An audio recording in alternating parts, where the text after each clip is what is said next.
Hare Krishna. Welcome all for today's session. हम लोग chapter 6 चल रहा है हमारा। हम लोग शुरू करने वाले हैं 6 चैप्टर के और भी डिटेल्ड सीक्रेट्स। तो शुरू करने के पूर्व हम लोग मंगलाचरण करेंगे and then we will start. ओम अज्ञानतिमिरान्धस्य ज्ञानाञ्जनशलाकया चक्षुरुन्मिलितं येन तस्मै श्रीगुरवे नमः। श्रीचैतन्यमनोभीष्टं स्थापितं येन भूतले स्वयं रूपः कदा मह्यं ददाति स्वपदान्तिकं।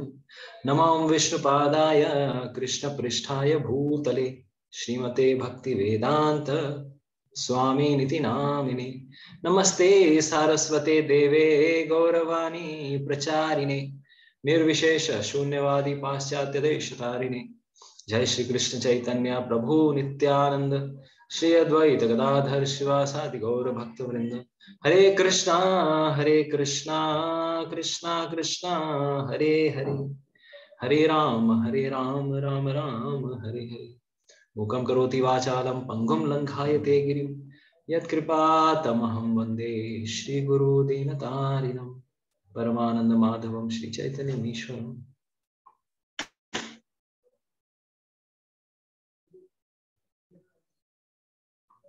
हरे कृष्णा। तो कारा कारा आगे सेक्शन में पढ़े इससे हम लोगों ने होमवर्क दिया था आप लोगों को। तो किसको याद है कि हमने क्या होमवर्क दिया था? किसको याद है क्या होमवर्क था? और होमवर्क जो दिया था वो पढ़ के आए हैं कि नहीं? क्योंकि आज मैंने लिख के ही नहीं भेजा क्या पढ़ के आना है। तो किसने पढ़ा है ये मैं जानना चाहता हूँ। हाथ उठाइए। पढ़ के आए हैं? अच्छा ओके। तो हाँ अब म्यूट अनम्यूट कर सकते हैं। यस प्रभु जी हरे कृष्णा। 10 to 36 पूरा पढ़ लिए हैं? बस प्रभु जी आधा पढ़े हैं। अच्छा तो पूरा बोला 10 to 36। अच्छा ठीक है, मतलब होमवर्क बताया तुमने। ठीक है जी प्रभु हरे कृष्णा। इंटेलिजेंट डिवोटी है। पहले होमवर्क बताते हैं फिर नहीं पढ़ गए वो भी बता देते हैं। बहुत बढ़िया। बाकी लोग तो एकदम चुपचाप बैठे हैं। अच्छा ঠিক আছে, খুব ভালো। যারা পড়ে এসেছেন I am very grateful to them. যারা পড়ে আসেননি नेक्स्ट क्लास तक भी पढ़ लीजिएगा क्योंकि हम उसमें पार्ट बाय पार्ट कवर करने वाले हैं। तो लेट्स सी चैप्टर नंबर 6 अभी तक क्या क्या हो चुका है। तो we will have a short revision. Dhyan Yoga chapter 6। तो आत्म संयम योग वेद व्यास जी कहते हैं इस चैप्टर को। तो the text number 1 it was telling, और may be 1 second I will take the Hindi one. छठवां अध्याय ध्यान योग। तो अगर आपको दिख नहीं रहा होगा थोड़ा बड़ा कर लीजिएगा यहाँ पर। तो पहला श्लोक छठवें अध्याय का। श्री भगवान ने कहा, जो पुरुष अपने कर्म फल के प्रति अनासक्त है और जो अपने कर्तव्य का पालन करता है वही सन्यासी और वही असली योगी है। वह नहीं जो ना तो अग्नि जलाता है और ना कर्म करता है। तो भगवान ने अचानक ये श्लोक क्यों कहा? क्योंकि पांचवा अध्याय किसके ऊपर था? कर्मयोग के ऊपर था, निष्काम कर्मयोग। तो भगवान श्री कृष्ण ने 5वें अध्याय के अंतिम कुछ सेक्शंस में, स्पेशली 24, 25, 26 सेक्शन में उन्होंने कर्म योग करते करते या निष्काम कर्म योग करते करते किस प्रकार से मुक्ति मिल सकती है उसके बारे में बताया था। ब्रह्म निर्वाणम, वहां पे बार बार शब्द आया था ब्रह्म निर्वाणम। तो कर्म योग के द्वारा भी मुक्ति मिल सकती है, लेकिन वो मुक्ति भगवान के धाम तक नहीं जा सकती, ब्रह्म ज्योति तक ही जा सकती है। तो कुछ हायर ग्रेड ऑफ मुक्ति नहीं है, लोअर ग्रेड ऑफ मुक्ति है। कॉन्सोलेशन प्राइज, फर्स्ट प्राइज नहीं मिलेगा उसको, कॉन्सोलेशन प्राइज मिल गया। तो वो भी एक तरीका है भगवान के धाम में जाने का। That is mentioned there in 5th chapter 24, 25, 26 ये सारे श्लोकों में। फिर उन्होंने एक और तरीका बहुत बताया कि किस प्रकार से एक और मुक्ति का माध्यम है, एक और तरीके से मुक्ति मिल सकती है। उन्होंने 27वें और 28वें श्लोक में सिर्फ 2 श्लोक में बोल के वो आगे निकल गए, जस्ट उन्होंने हिंट दिया। तो वो 27वां और 28वां श्लोक जिसमें वो थोड़ा सा हिंट देते हैं, उसमें वो ध्यान योग के बारे में बताते हैं कि ध्यान योग करने के द्वारा भी कोई भगवान के धाम में जा सकता है। उसमें भी उनको कौन सी मुक्ति मिलती है? वही ब्रह्म ज्योति तक ही जाने को मिलता है, लेकिन ध्यान योग भी एक और तरीका है। कर्म योग और ध्यान योग के बारे में उन्होंने बताया। तो कर्म योग से मुक्ति के बारे में उन्होंने 24 से 26 नंबर श्लोक में बताया पिछले अध्याय में। फिर उसी के बाद 2 श्लोक में उन्होंने ध्यान योग से मुक्ति के बारे में जस्ट 2 श्लोक बताए। और यही 2 श्लोक आगे चल के इस 6वें अध्याय का एक तरह से लिंक बन जाते हैं, कनेक्टिंग लिंक। तो अर्जुन के मन में प्रश्न है, अच्छा आपने वो जो बताया था अभी जस्ट रिसेंटली आपने जो कुछ श्लोक पहले बताया, उसके बारे में थोड़ा मुझे एक्सपैंड करके बताइए। तो भगवान कृष्ण भी जानते हैं कि कलयुग में और इवन द्वापर युग में भी ध्यान योग करना उतना इजी नहीं है, संभव नहीं है। इसलिए छठवां अध्याय, भले ही इस चैप्टर में भगवान श्री कृष्ण ध्यान योग के बारे में बताने वाले हैं, लेकिन फिर भी वो ध्यान योग शुरू करने के पूर्व कर्मयोग का ही गुणगान करते हैं। अरे भाई, कर्मयोग ज्यादा बेटर है। ध्यान योग लोगों की क्वालिफिकेशन नहीं है करने की, और अगर हो भी तो विरले ही 1-2 लोग ही कर सकते हैं। इसीलिए चैप्टर 6 के फर्स्ट 2 श्लोक में उन्होंने सिर्फ यही बताया, ओ भाई चिंता मत कर अर्जुन, जो सन्यासी है वही योगी है। तो ये जो उन्होंने बताया वही सन्यासी और असली योगी है। वो इसीलिए बताना चाहते थे, अर्जुन तू चिंता मत कर, वही योगी है, मतलब वही कर्म योगी है, और वही सन्यासी भी है, यानी कि वही एक प्रकार से ज्ञान योगी भी है। क्यों? क्योंकि मैटर किसके ऊपर डिपेंड करता है? It all depends on our consciousness. अगर आप जिस भी चेतना में हैं, अगर आप फलों के प्रति आसक्त नहीं है, if you are not attached to your fruits, then you are also as good as a sannyasi. That means हम लोगों के लिए होप है, कलयुग के वासियों के लिए भी होप इसलिए है कि भगवान श्री कृष्ण सन्यासी को और योगी को एक ही पायदान पे रख रहे हैं। एक्चुअली अगर देखें, सन्यासी और योगी एक पायदान पे नहीं है। एक तरफ कर्म योगी है, एक तरफ सन्यासी है। कर्म योगी कर्म में लगा हुआ है, उसने गृहस्थी नहीं छोड़ी है, और दूसरी ओर सन्यासी है जो सब कुछ छोड़ के भगवान को पाने की कोशिश कर रहा है, ब्रह्म ज्योति में लीन होने की कोशिश कर रहा है। दोनों एक कैसे हो सकते हैं? एक कहीं ऊपर के स्टेज पे है, एक नीचे के लेवल पे है।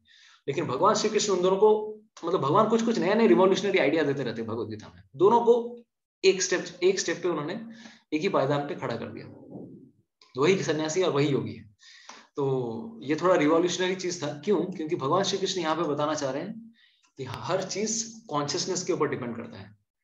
आपकी चेतना कैसी है? अगर आप गृहस्थी में भी हैं, अगर आप भगवान श्री कृष्ण को संतुष्ट करने की कोशिश कर रहे हैं, you are much better than a सन्यासी।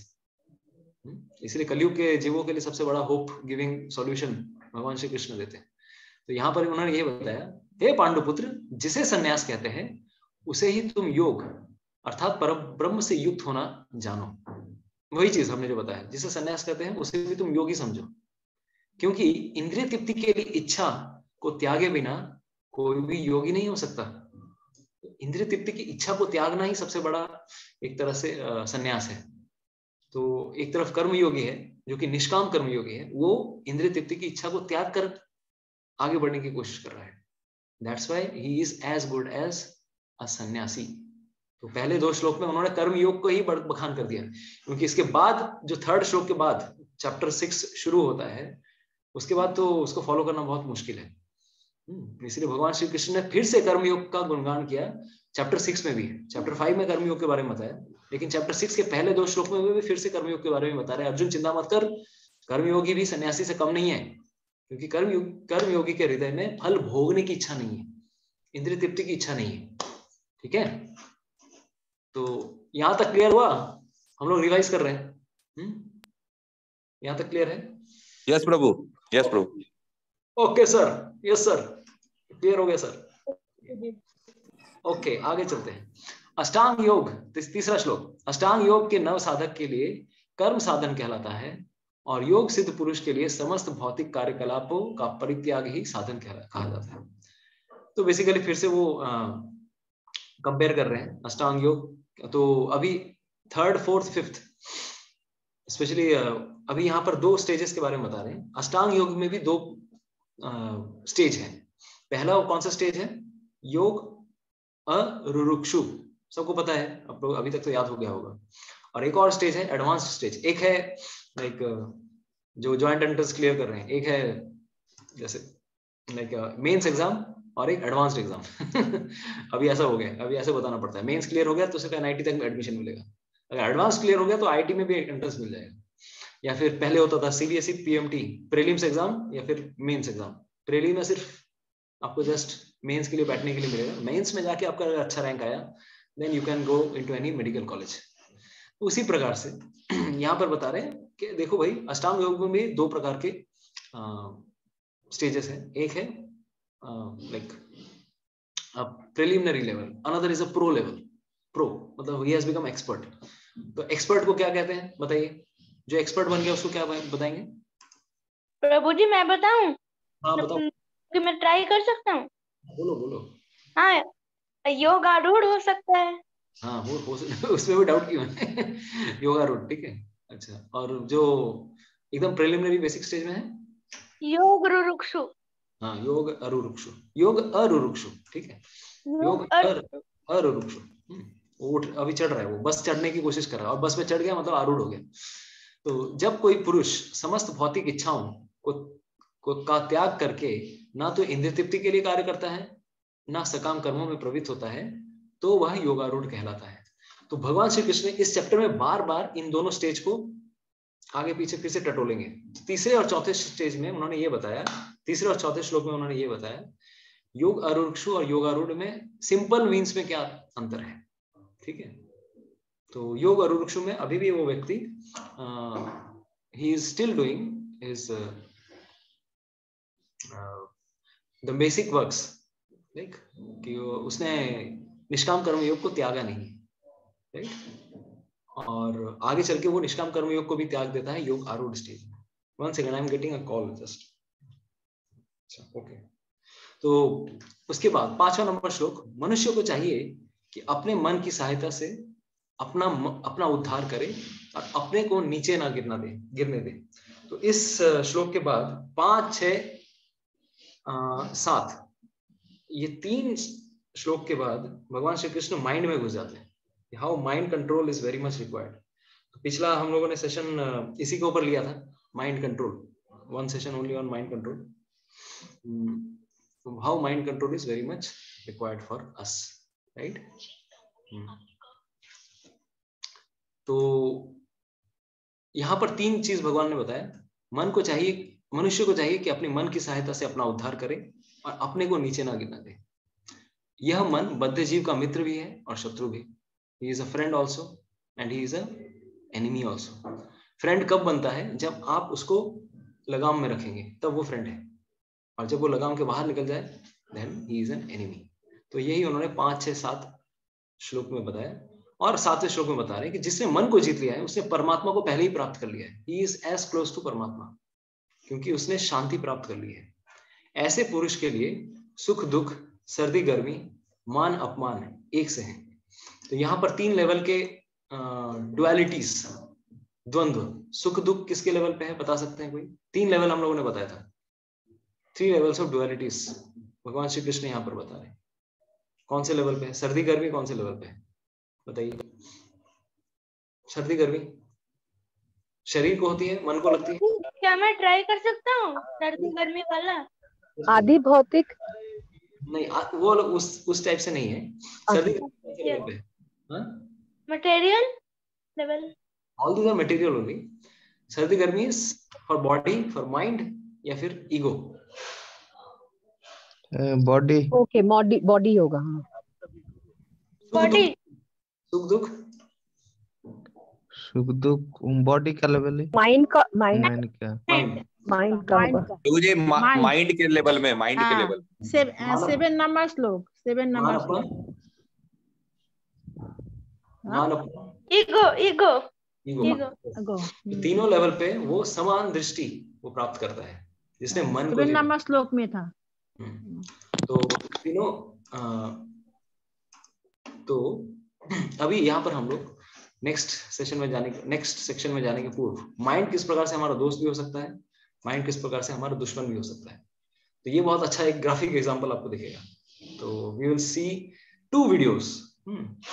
तो how mind can be a friend, mind can be an enemy also, ठीक है। तो बहुत सुंदर एक वीडियो आपके सामने पेश होने वाला है।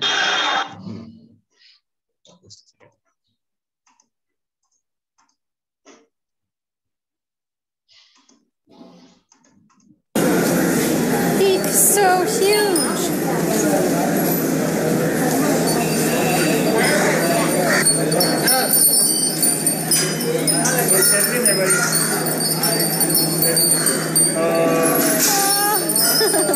Right there.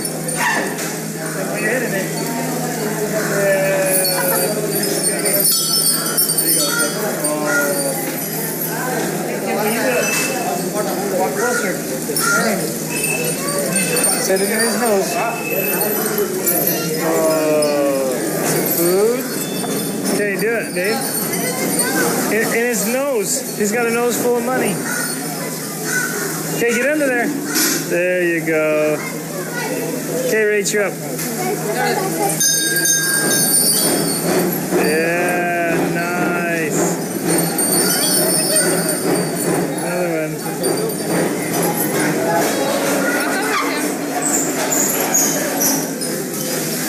He's strong, isn't he? Or she's strong. I could hear his trunk jingling. Yeah, he's got a trunk full of change.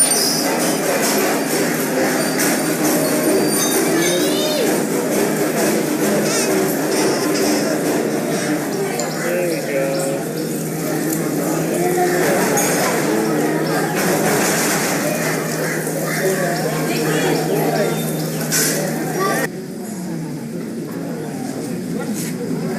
Okay, let's need them to pass the picture and listen to music too.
I know.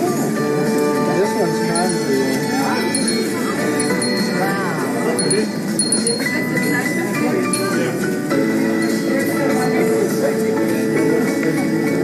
Oh, that guy's doing it.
Look at how the water pipe is going on there. Oh, he's coming the other way.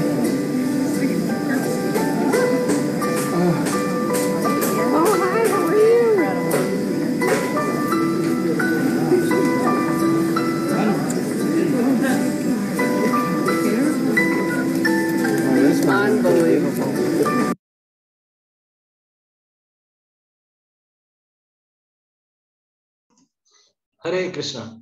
तो इस video में आप लोगों ने 2-3 चीजें देखी होंगी, तीन एक्टिविटी की हाथियों ने। बता सकते हैं किसने किसने क्या नोटिस किया, बताइए। 3 एक्टिविटी। हाँ यस प्रभु। ड्राइंग करे তার কিছু করছিল पहले, उससे पहले পয়সা আশীর্বাদ করছিল, হ্যাঁ आशीर्वाद পয়সা দিয়ে দিয়ে আশীর্বাদ করছিল। आशीर्वाद भी दे रहे थे। फिर दूसरा ड्राइंग कर रहे हैं। ड्राइंग अच्छा ड्राइंग किया, जाना हाथी बहुत अच्छा ड्राइंग किया। तो ड्राइंग में कितने हाथी थे, एक अकेला था? नहीं, हाथी था, उसका साथ उसका जो ट्रेनिंग देता है वो थे, वो रंग भर भर के दे रहे थे और रंग कर रहे थे। 3 हाथी थे। 3 हाथी थी। और उसके बाद गोलाप फूल आका, अच्छा गोलाप फूल, सुंदर गोलाप फूल टाइप ছিল। साथ में म्यूजिक में डांस भी कर रहा था। हाँ डांस भी कर रहा था। ভিডিওটা খুব ছোট ছিল কিন্তু ভালো সুন্দর এসেছে। और उसके बाद लास्ट में हमने क्या देखा? लास्ट লাস্টে একটা প্রসেশনে যাচ্ছিল, ওই যে মাথার উপরে বসিয়েছিল। लास्ट में देखा कि तो हमने क्या देखा? 3 एक्टिविटीज देखी हाथी की। तो तीनों एक्टिविटीज में ये चीज कॉमन थी कि हाथी अगर कंट्रोल में है तो क्या कुछ नहीं कर सकता है। He can do so many activities, right? तो उसी तरह से ये हाथी किसको रिप्रेजेंट करता है? हमारे माइंड को। तो अगर माइंड अगर कंट्रोल में है, कितनी सारी क्रिएटिविटी कर सकता है। अरे मनुष्य के बच्चे शायद उतना अच्छा पेंटिंग नहीं बना सकते, लेकिन वो हाथी का बच्चा है और साथ ही एक हाथी नहीं 3-3 हाथी मिलकर पेंटिंग कर रहे हैं। और उसमें क्या डाल की पत्तियां भी बना रहे हैं, सब कुछ बना रहे हैं। वो हाथी पेंटिंग में खुद की पेंटिंग बना रहा है just because he has got a nice training. और लास्ट वाले में देखा हमने कि किस तरह से वो एक विग्रह को, श्री विग्रह, विष्णु के विग्रह को अपने सर के ऊपर उठाकर लेकर जा रहे हैं, राइट। अभी कॉन्ट्रास्ट देखेंगे एक और वीडियो का, तब आपको समझ में आएगा what is another example, right. अभी आपको और भी क्लियर होने वाला है। Mind in control and mind out of control. Hare Krishna.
थोड़ा भयानक वीडियो था।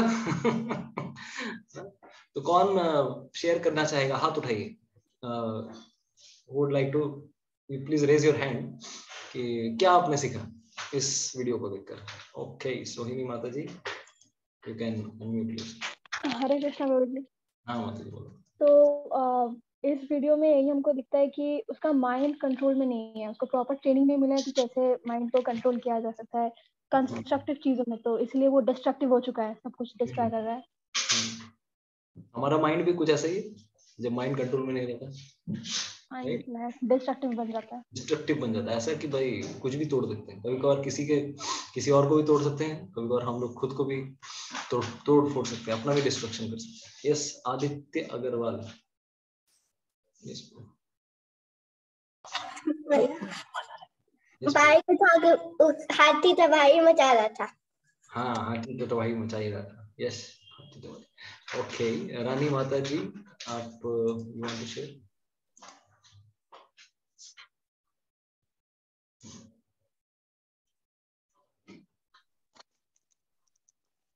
यस माता जी।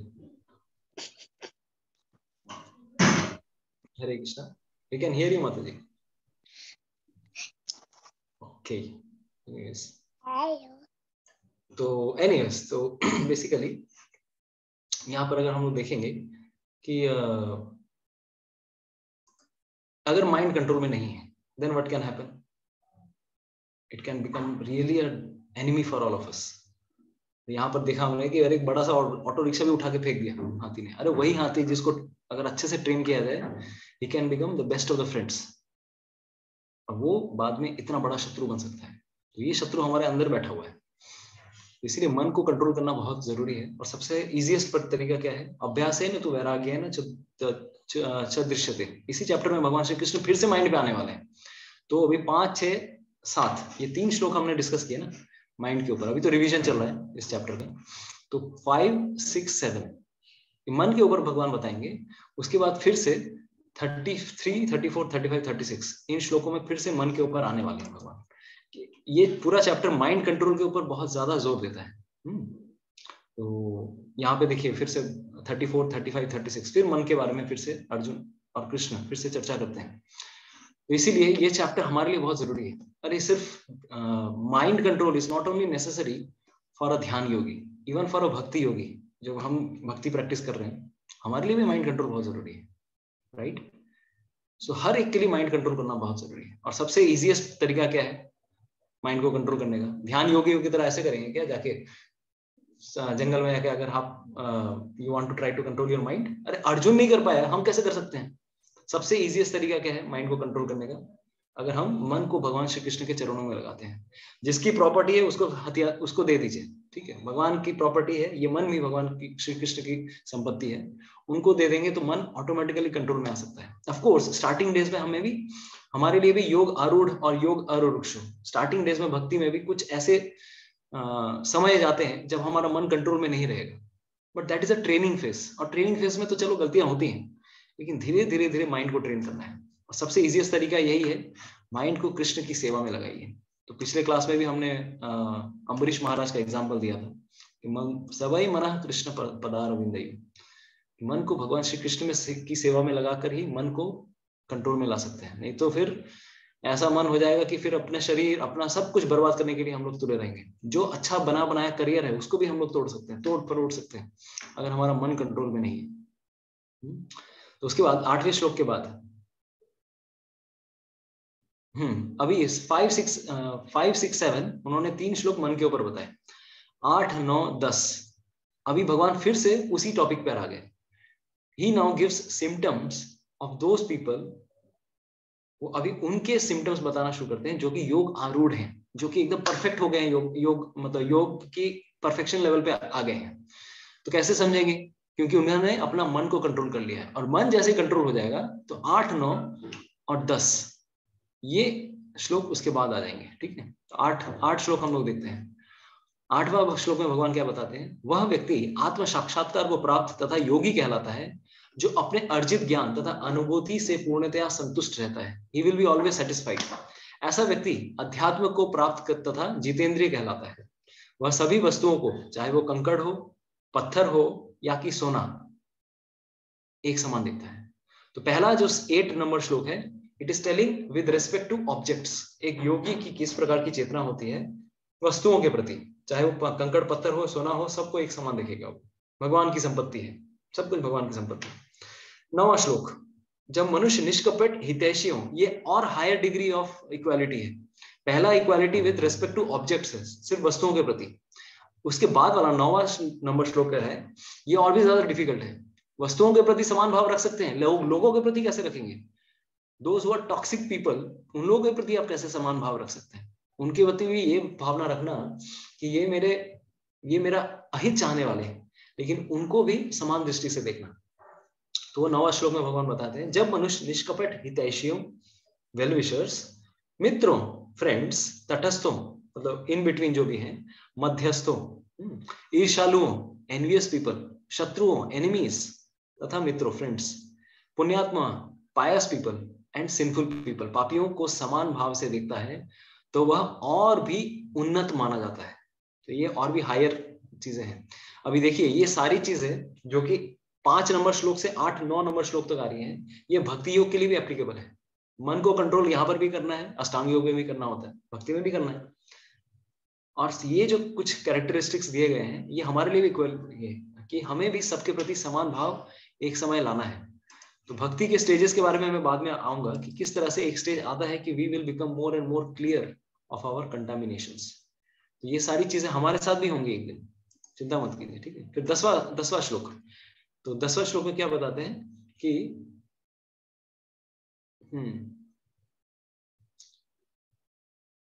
कृष्ण की अनुभूति। ओके, यहाँ पे थोड़ा चेंज है, वन थिंग। तो 10th number shloka is telling a transcendentalist should always engage his body, mind and self in relationship with the Supreme. He should live alone in a secluded place and should always carefully control his mind. He should be free from desires and feelings of possessiveness. तो ये आज का श्लोक हम आज चालू करने वाले हैं, ठीक है। योगी युंजीत सततम आत्मानं रहसि स्थितः एकाकी यत चित्तात्मा निराशिर अपरिग्रह। So here Krishna is telling what? So let's see our PowerPoint.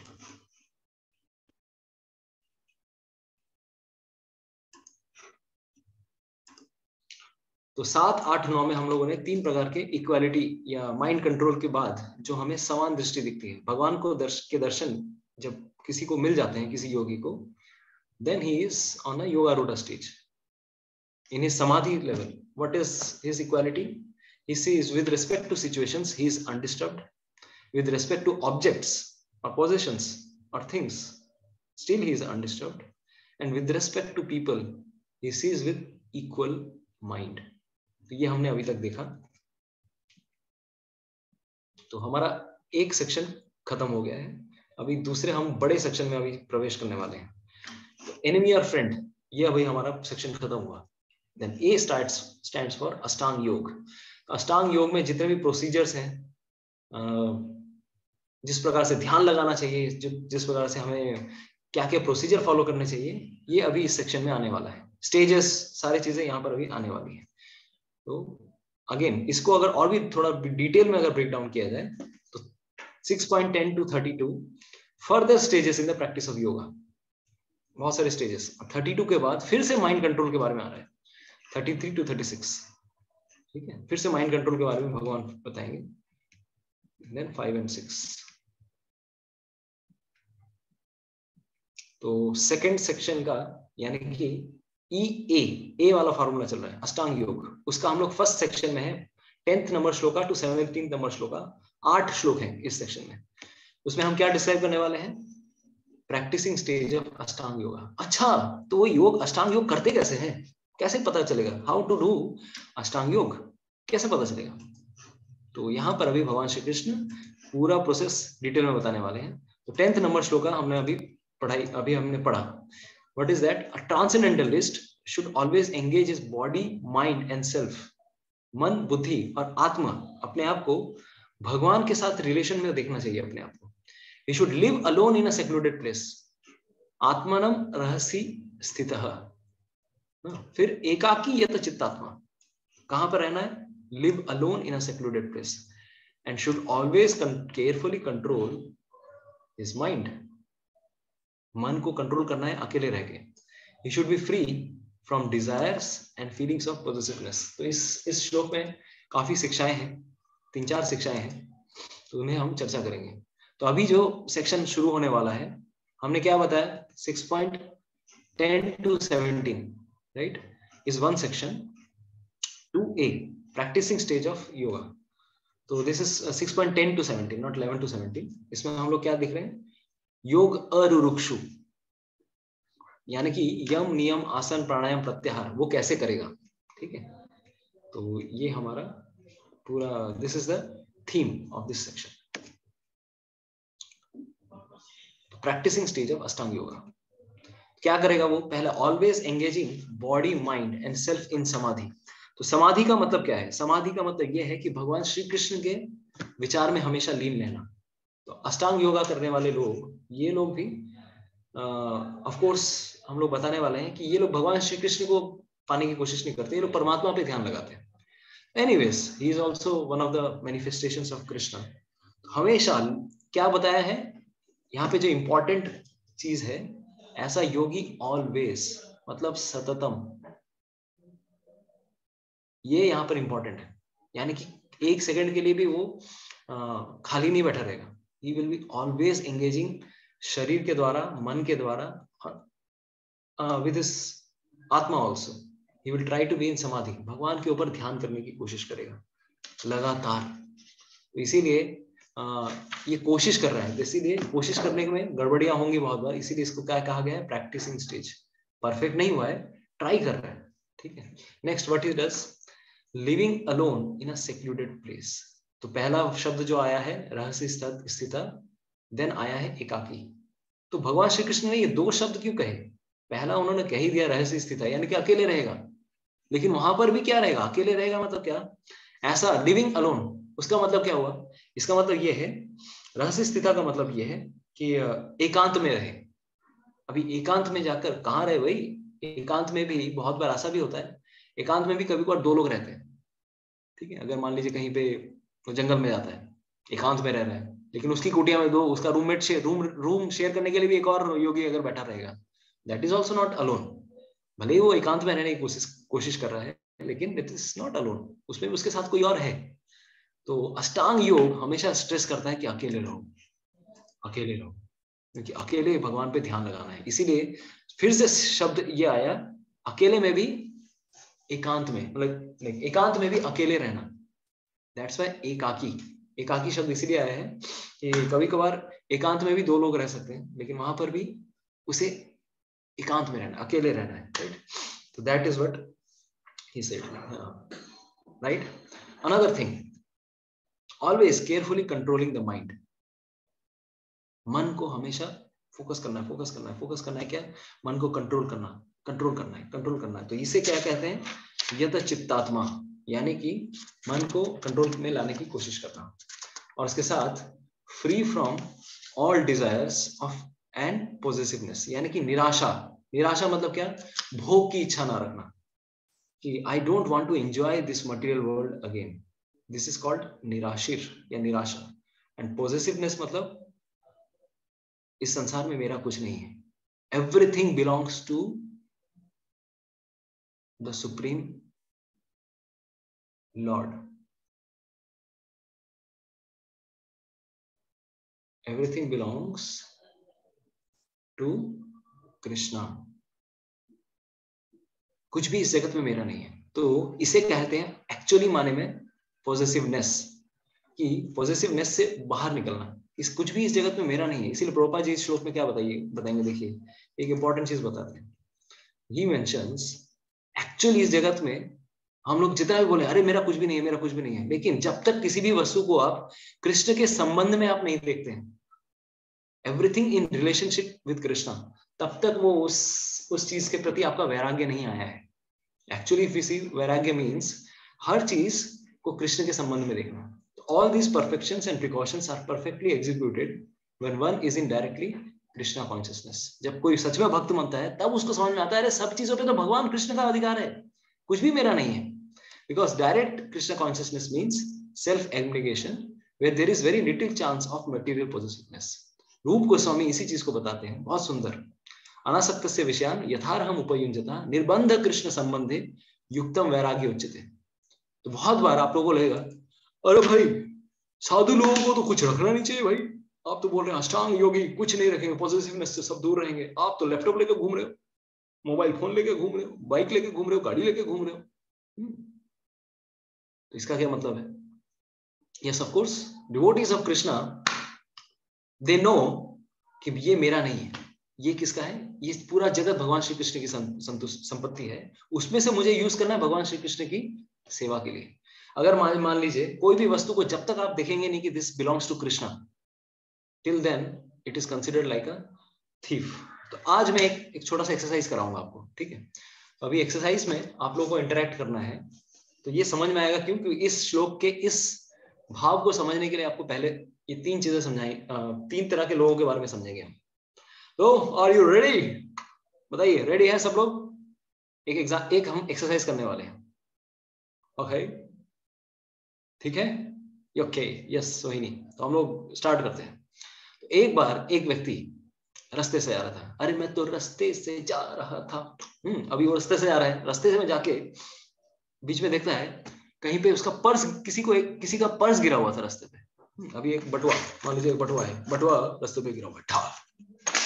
अभी वो व्यक्ति दायां देखता है, बायां देखता है, उसके पास क्या क्या ऑप्शंस है, उस बटुए के साथ वो क्या क्या चीजें कर सकता है, ठीक है? वो बटुआ आपके सामने रास्ते पे गिरा हुआ है।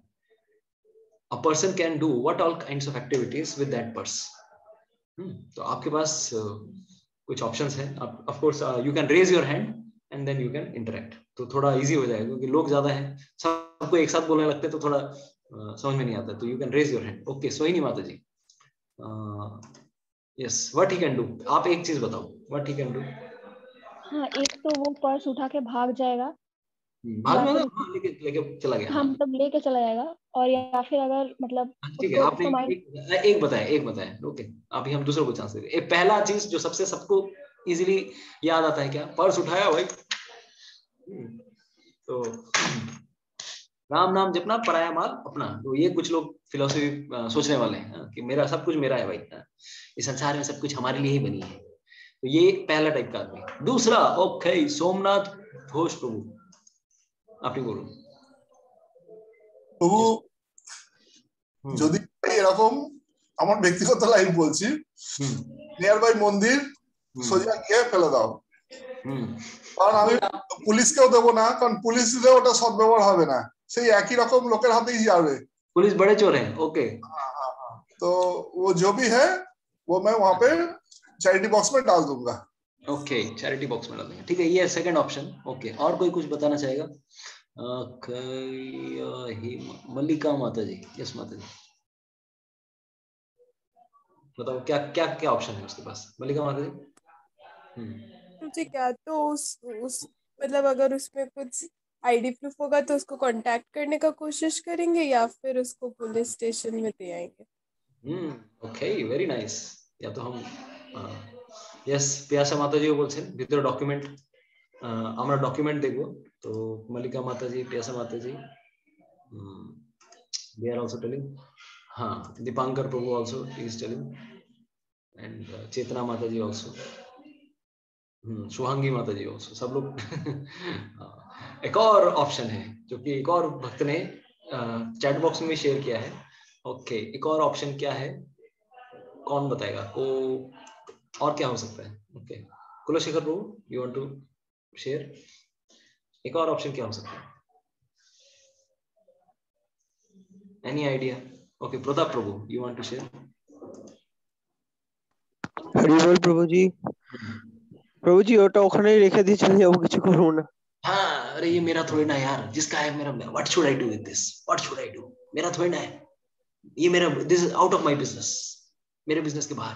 यस, तो हमने अभी 3-4 ऑप्शंस देखे, आप लोगों ने सारे इंटरेक्शंस बता दिए।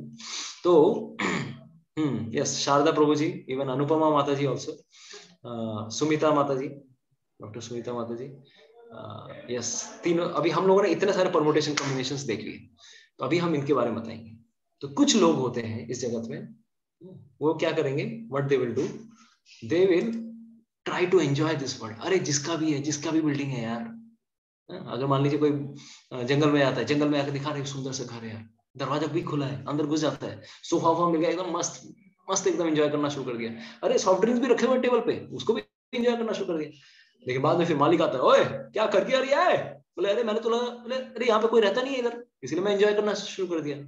तो ऐसे व्यक्ति को पिटाई पिटाई पड़ेगी। अरे पहले पूछ तो लिया होता भाई किसका है, बाहर बोर्ड में अगर फोन नंबर लिखा होता, किसका घर है, एटलीस्ट पूछ लिया होता, तब जाके एंजॉय करता। तो ऐसे लोगों को जो कि इस संसार को भोगना चाहते हैं, these are few people who want to enjoy this world. They don't want to know about whose property is this entire world. ऐसे लोगों को क्या कहा जाता है, what they are called? कोई बताएगा? चैट बॉक्स में भी आप लिख सकते हो what they are called. ऐसे लोगों को क्या कहते हैं? thief, okay, चोर तो है, लेकिन योग के लैंग्वेज में क्या कहते हैं? अभी हम लोग ने योगा लैडर, हम लोग योगा लैडर के बता रहे हैं। हाँ यस, भोगी, अनुपमा माता जी, शुभांगी माता जी, भोगी, लोभी, ओके, मल्लिका माता जी। तो हम यहाँ पर 3 चीजें लेंगे, ठीक है। What are the 3 examples? First one जिसने who tries to enjoy,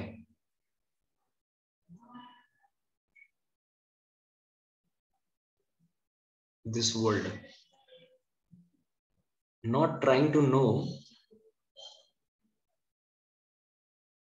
whose property is this. पहला जो बटुआ आया भाई सब किसी का नहीं है, मेरा ही है। तो वो whose property is this is which person? He is called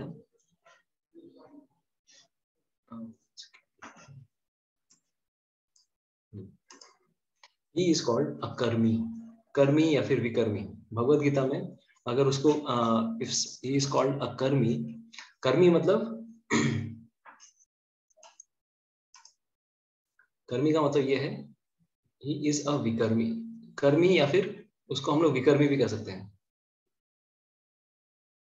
तो both are meaning the same. कर्मी मतलब इसका मतलब ये नहीं कि कर्म योगा कर रहा है वो, मतलब भगवत गीता में कभी अगर कर्मी शब्द भी यूज हो रहा है, प्रभुपाद जी इसको इस टर्म में ले रहे हैं कि ही इज अ भोगी, ठीक है। तो दिस इज लाइक दिस।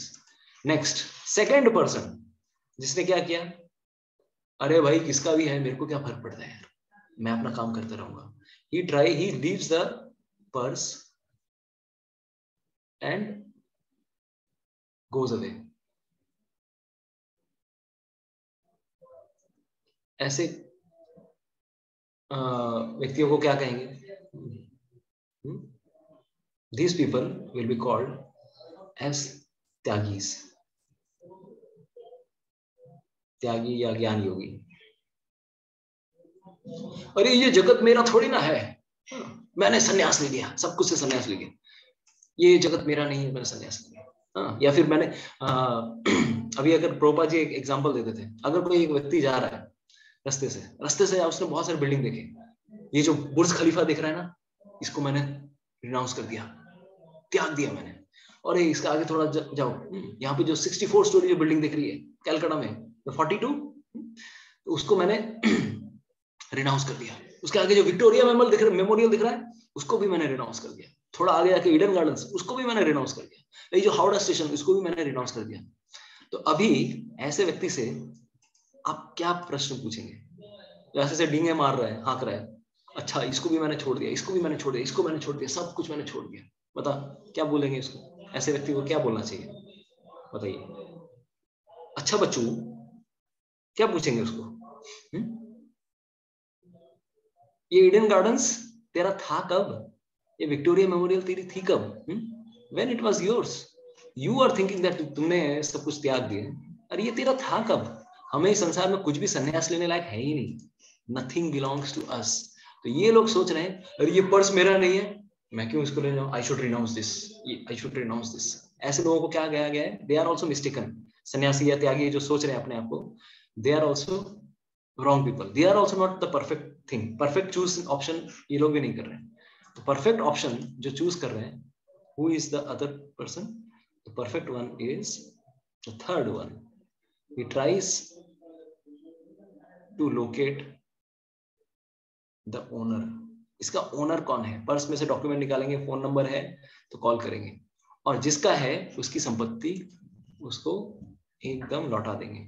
इस प्रकार के व्यक्ति को क्या कहा गया है? Who is he? बताइए, Who is he? जिसने एक्नॉलेज किया, Who is the owner? Who is he?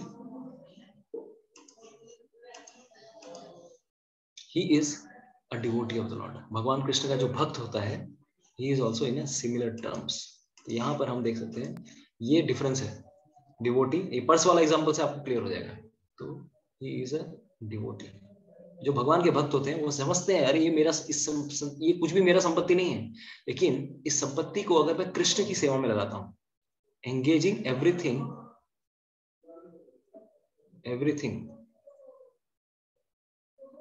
In Krishna service.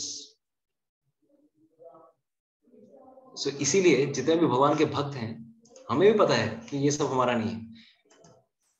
इतना सब गैजेट्स यूज कर रहे हैं, अरे कौन से पहले के जमाने में कौन सा नया सी गैजेट्स यूज करते थे, लेकिन आज हम क्यों यूज कर रहे हैं इन सब चीजों को? क्योंकि कृष्ण की सेवा में लगाना है। तो यहाँ पर ये श्लोक शब्द आता है, युक्तम वैराग्य उच्यते। युक्त वैराग्य का मतलब क्या है? हर चीज को भगवान कृष्ण के साथ जोड़ के उनकी सेवा में लगाना है। अगर आप अपनी सेवा में लगाने की कोशिश कर रहे हैं, यू बिकम अ भोगी। लेकिन आप अगर कृष्ण की सेवा में लगाने की कोशिश कर रहे हैं, अगर आपको पता है हम कुछ भी ये सब हम लोग हाईटेक चीजें लगा, माउस यूज कर रहे हैं, पेन यूज कर रहे हैं, फोन यूज कर रहे हैं, वाईफाई यूज कर रहे हैं, अरे किसके लिए? कृष्ण की सेवा के लिए, कृष्ण के नाम का प्रचार करने के लिए। दिस इज ऑल्सो वैराग्य, क्योंकि इसमें क्या है, मेरा खुद का हित नहीं है। I want to do the service for the lord, that is called युक्त वैराग्य। और ये केवल सिर्फ सन्यासियों के लिए नहीं, गृहस्थों के लिए भी लाजमी है। और इवन गृहस्थ डिवोटीज, अगर ये कोई सोचे कि ये मेरा घर है लेकिन मेरा घर नहीं है, इट बिलोंग्स टू कृष्ण, ये मेरे संबंधी है लेकिन मेरे संबंधी नहीं है, अरे कृष्ण ने मुझे इस जन्म में इनकी सेवा करने के लिए दिया है, मुझे संभालने के लिए दिया है, दैट्स व्हाई मेरा कर्तव्य है कि उनको मैं कृष्ण के साथ जोड़ने की कोशिश करूं, right?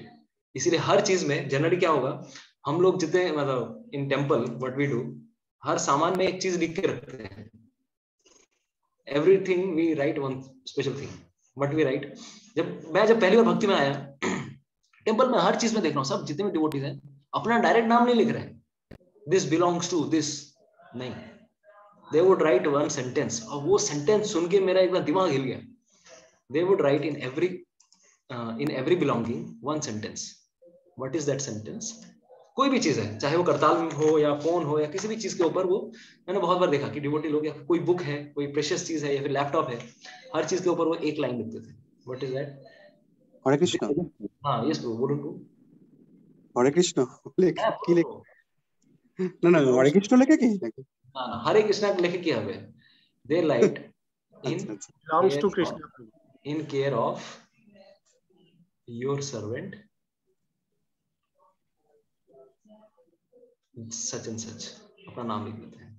They write this word in care of, आपका दास, of course directly you can also write in care of. This word itself meant a lot for me. अरे in care of यानी कि ये मेरा नहीं है, ये मेरे केयर में है, ये परिवार मेरे केयर में है, ये बिल्डिंग मेरे केयर में है, ये जमीन मेरे केयर में है, ये मेरा नहीं है। अरे जमीन रह जाएगी, मैं निकल जाऊंगा इस जगत से, ये परिवार रह जाएगा, मैं निकल जाऊंगा इस जगत से, लेकिन इन केयर ऑफ वर्ड जब जुड़ जाता है, ICO, this word makes a lot of difference for all of अस। तो ये एक भगवान के भक्त की चेतना होती है। इसीलिए देखिए प्रपंचिका, दिस इज फ्रॉम भक्ति रसामृत सिंधु, प्रपंचिकतया भक्त्या हरि संबंधी वस्तु नाम, यानी कि हरि संबंधी वस्तु, हर चीज को हरि के संबंध में लाने की कोशिश कीजिए, हर चीज भगवान के साथ रिलेट करने की कोशिश कीजिए। मुमुक्ष भी परित्यागो वैराग्यम फल्गु कथ्यते। इस जगत में जो लोग बोलते हैं अरे यार ये सब टेक्नोलॉजी बेकार है, माया है, ये सब हम यूज नहीं करते, तू खुद माया में है। अरे टेक्नोलॉजी को भी मैं कृष्ण की सेवा में यूज कर सकता हूँ, और अगर मैं नहीं कर रहा हूं तो मैं माया में हूं। हर चीज को भगवान कृष्ण की सेवा में यूज कर सकता हूं। प्रभुपाद जी कहते थे that even everything we can use pens, we can use notebooks, we can use even missiles in the service of Krishna. अरे बाप रे, प्रभुपाद ये वर्ड लिखा है, we can use even missiles also in the service of Krishna, provided we are Krishna conscious. तो हर चीज को भगवान कृष्ण की सेवा में लगाया जा सकता है। तो ये है, तो when one is not attached to anything, लेकिन इसके पीछे ये स्टार मार्क शब्द है, ये हमेशा याद रहना चाहिए। When one is not attached to anything, किसी भी चीज के प्रति हमारी आसक्ति नहीं होनी चाहिए। अगर आसक्ति है तब तो यानी कि वी आर इन द भोगी कॉन्शियसनेस। जब मैं अगर आपसे लैपटॉप छीन लिया जाए, वाईफाई छीन लिया जाए, आपको बोला जाए भाई जाके आप गांव में प्रचार करो, तब समझ में आएगा कि are you attached to this things और नॉट। यस, तो जो भी सेवा मिले, एक भक्त को क्या होता है, whatever service is given he is detached, right, that is definition of a devotee.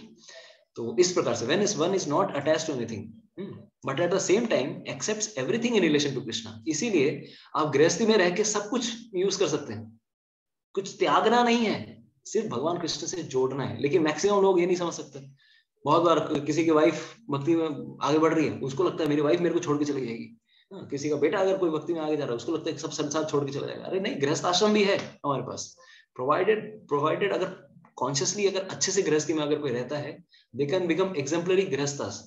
सब कोई थोड़ी ना सन्यास लेने वाले, ब्रह्मचारी बनने वाले, पॉसिबल भी नहीं है। और even Brahmachari are also not sannyasis. हम लोगों ने कुछ भी त्याग नहीं किया है, हम सब भगवान कृष्ण की सेवा में लगा रहे हैं। तो this is actually a real devotee.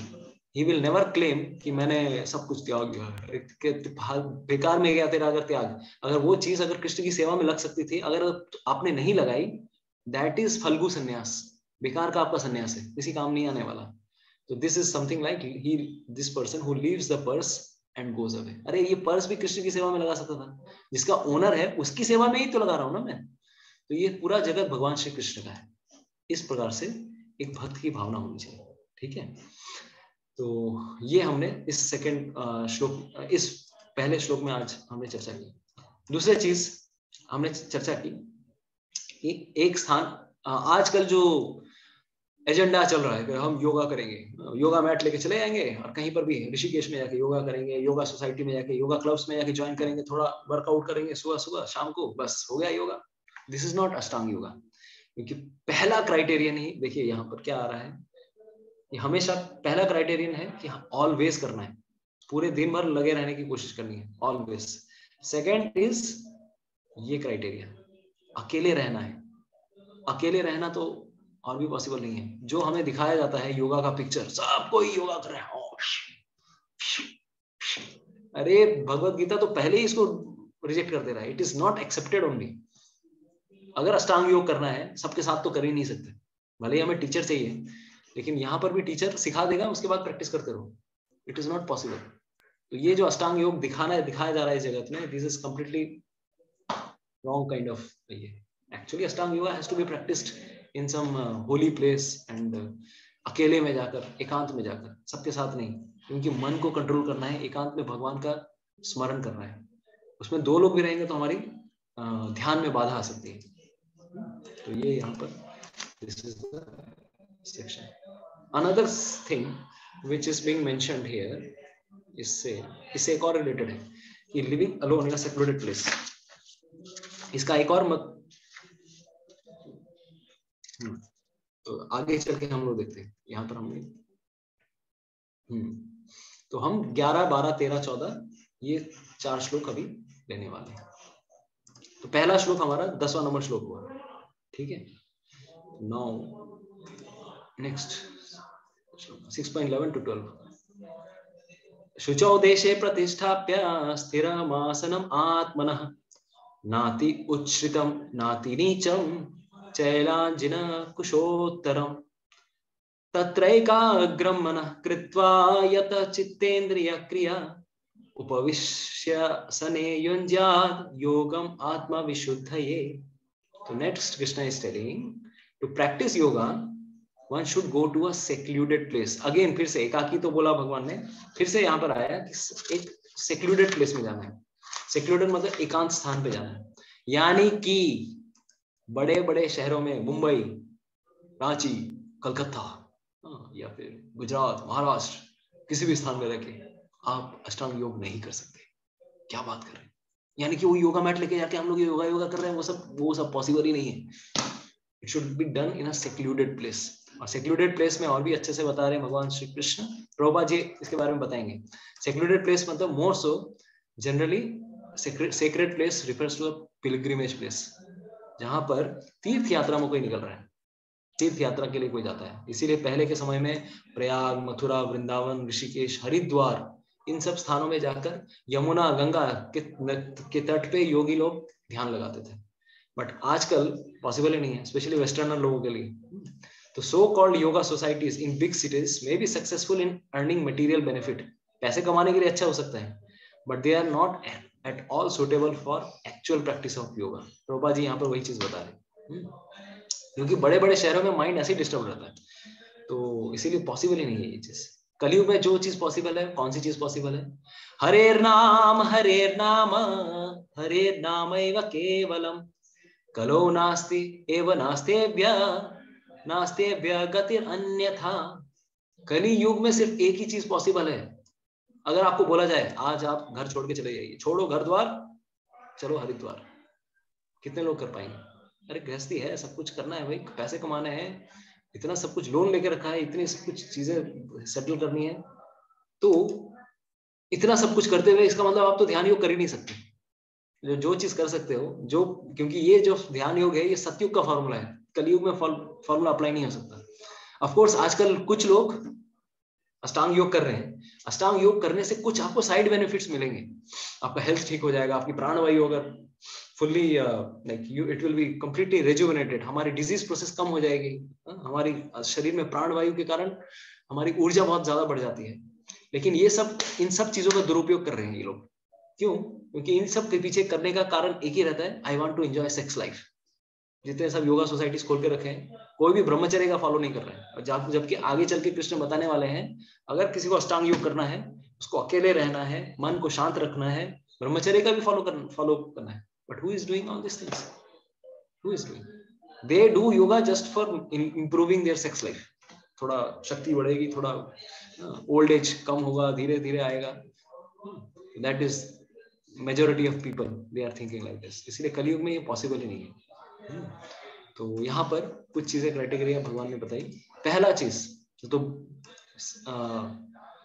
उसके बाद आएगा sitting firmly in a clean, sacred and secluded place, not too high not too low, ज्यादा ऊंचा भी नहीं, ज्यादा नीचा भी नहीं, ऑन कुशा घास with a dear skin and a soft cloth on top.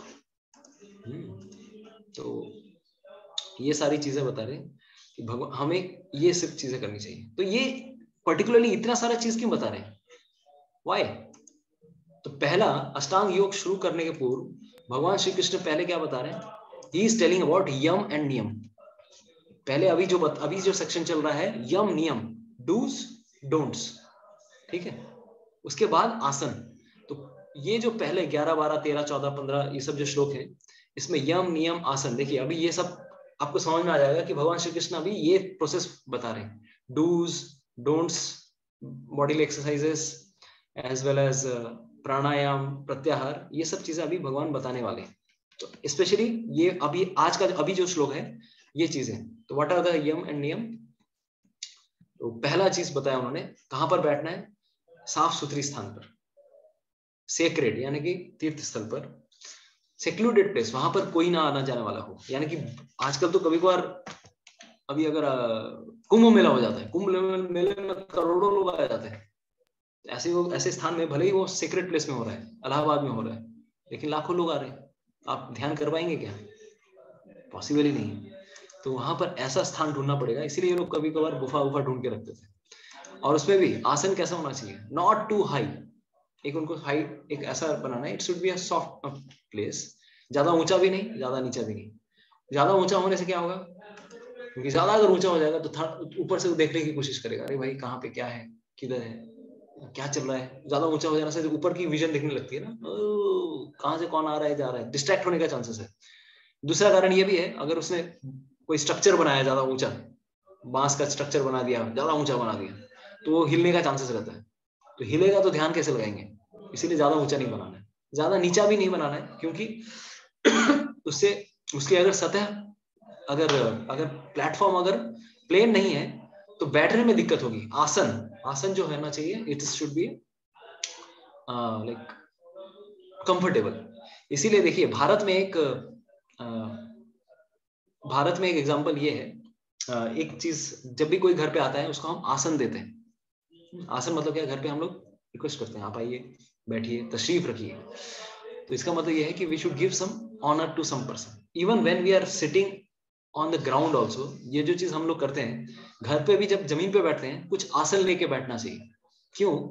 क्योंकि जब हम ऐसे बैठते हैं, पहला तो हमारी शक्ति, जब भी आप योगा क्लासेस में जाएंगे दे विल ऑलवेज से कुछ ना कुछ एक चादर, दरी, स्पेशली दरी या फिर योगा मैट। क्यों बोलते हैं? क्योंकि हमारी शक्ति का ह्रास नहीं होना चाहिए नीचे की ओर, जमीन की ओर। दैट्स व्हाई दे से, क्योंकि हमारी जो पॉजिटिव शक्ति है, जो हमारी हीट एनर्जी है, इट कैन गो डाउनवर्ड्स। हमारी शक्ति को बचा के रखना है, प्राणवायु को बचा के रखना है। We should not dissipate our energy, इसीलिए भी आसन बहुत जरूरी है। दूसरा कारण ये भी है, बिना आसन के अगर हम जमीन पे बैठते हैं, it is like an offence to the directions. जो भी दिशाएं हैं, 10 दिशाएं हैं, तो जेनिथ एंड द नादिर, ऊपर और नीचे भी है दिशाएं, 8 दिशाएं इस साइड में है, 8 दिशाएं, नॉर्थ ईस्ट, नॉर्थ वेस्ट सब मिला के, और ऊपर जेनिथ, नादिर, तो everything, even the below directions also, we should not offend that. हमें कुछ रख के बैठना चाहिए। That's why asana is very much important. यहाँ पर भगवान यहाँ पर आसन के बारे में बता रहे हैं कि भाई आसन कैसा होना चाहिए। उसके बाद उन्होंने क्या बताया? पहले कुश घास। कोई बताएगा कुश घास क्यों होना चाहिए? किस जो पढ़ के आए हैं वो आज बता सकते हैं कुश घास के बारे में क्यों बताएं, बताइए। पहले नीचे क्या बिछाना है? कुश घास। क्यों बोल रहे? Yes Sharada ji, Sharada Prabhu ji. Prabhu ji repeat your question please once again. सबसे पहले कुश घास क्यों नीचे रखने के लिए बोला भगवान ने? कुश की जो घास है, कुश की घास नरम होती है प्रभु जी। ओके, अच्छा, सॉफ्टनेस के लिए। तो मृग की छाल भी नरम होती है, तो नरम के ऊपर फिर नरम डालेंगे तो फिर कैसे चलेगा? any idea? Okay, okay, anything else? Anybody else? To protect the body heat. हाँ, okay, this is not the exact answer. आप अगर पढ़ के आएंगे तो वहां पर मेंशन है। Generally what happens is, yes, Sneha माता जी, तो नीचे जो आसन रहता है, आसन का इंपॉर्टेंस क्यों है? क्योंकि कुश घास में, अगर आप लोगों ने वो आसन कभी देखा है, यज्ञ में हम लोग यूज करते हैं, उसमें एक डायरेक्शन में अगर जाएंगे तो आपका हाथ चला जाएगा। वो घास ऐसी है कि एक डायरेक्शन में हाथ चला जाता है, लेकिन जैसे आप उल्टे डायरेक्शन में आप हाथ ये करेंगे, आपके हाथ में ऑब्स्ट्रक्शंस आएंगे। मतलब छोटे छोटे फाइबर्स होते हैं जो उसके ऑपोजिट डायरेक्शन में आपके हाथ को ऑब्स्ट्रक्ट करेंगे।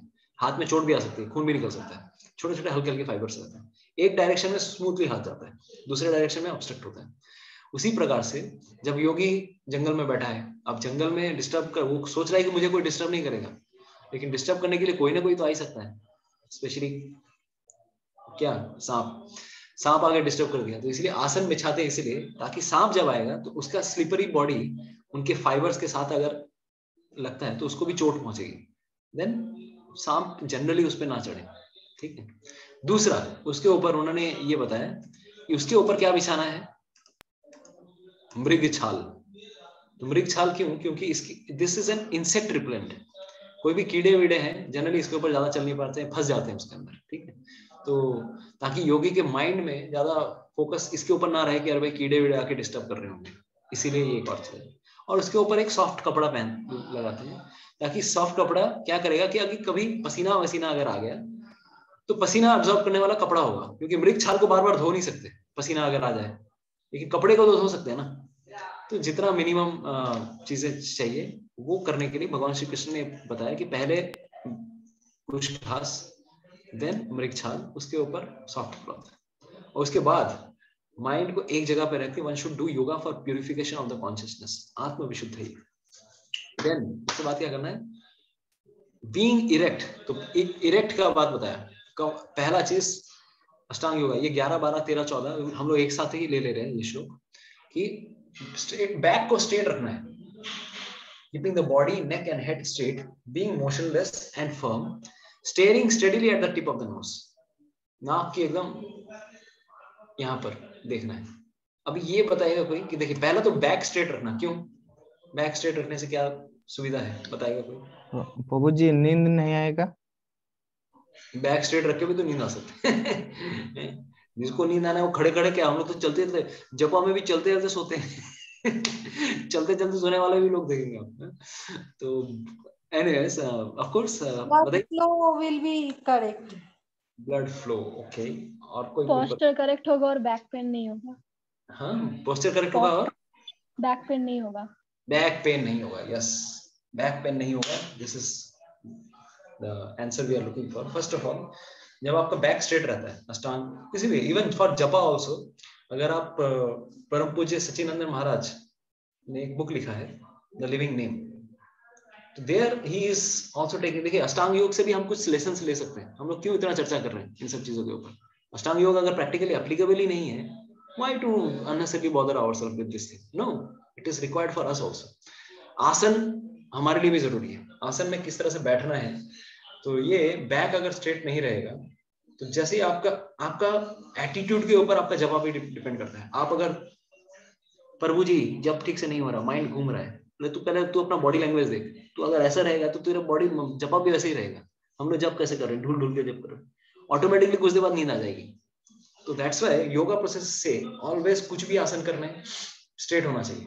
और प्राण वायु, जब तक आपको बैक स्ट्रेट नहीं रहेगी, प्राण वायु ठीक से सर्कुलेट नहीं होती, क्योंकि जितना भी आप कपालभाति, भस्त्रिका, अनुलोम विलोम, ये सब प्राणायाम करेंगे तो ये सब तभी पॉसिबल है। पहले ही बोल देते हैं yoga teachers, we should keep our back straight. अगर बैक स्ट्रेट नहीं है तब आपको पूरा इसका फायदा नहीं मिलने वाला है। दूसरी चीज, बैक जब स्ट्रेट रहता है तो उससे सबसे ज्यादा मसल रिलैक्स पोजीशंस में रहते हैं।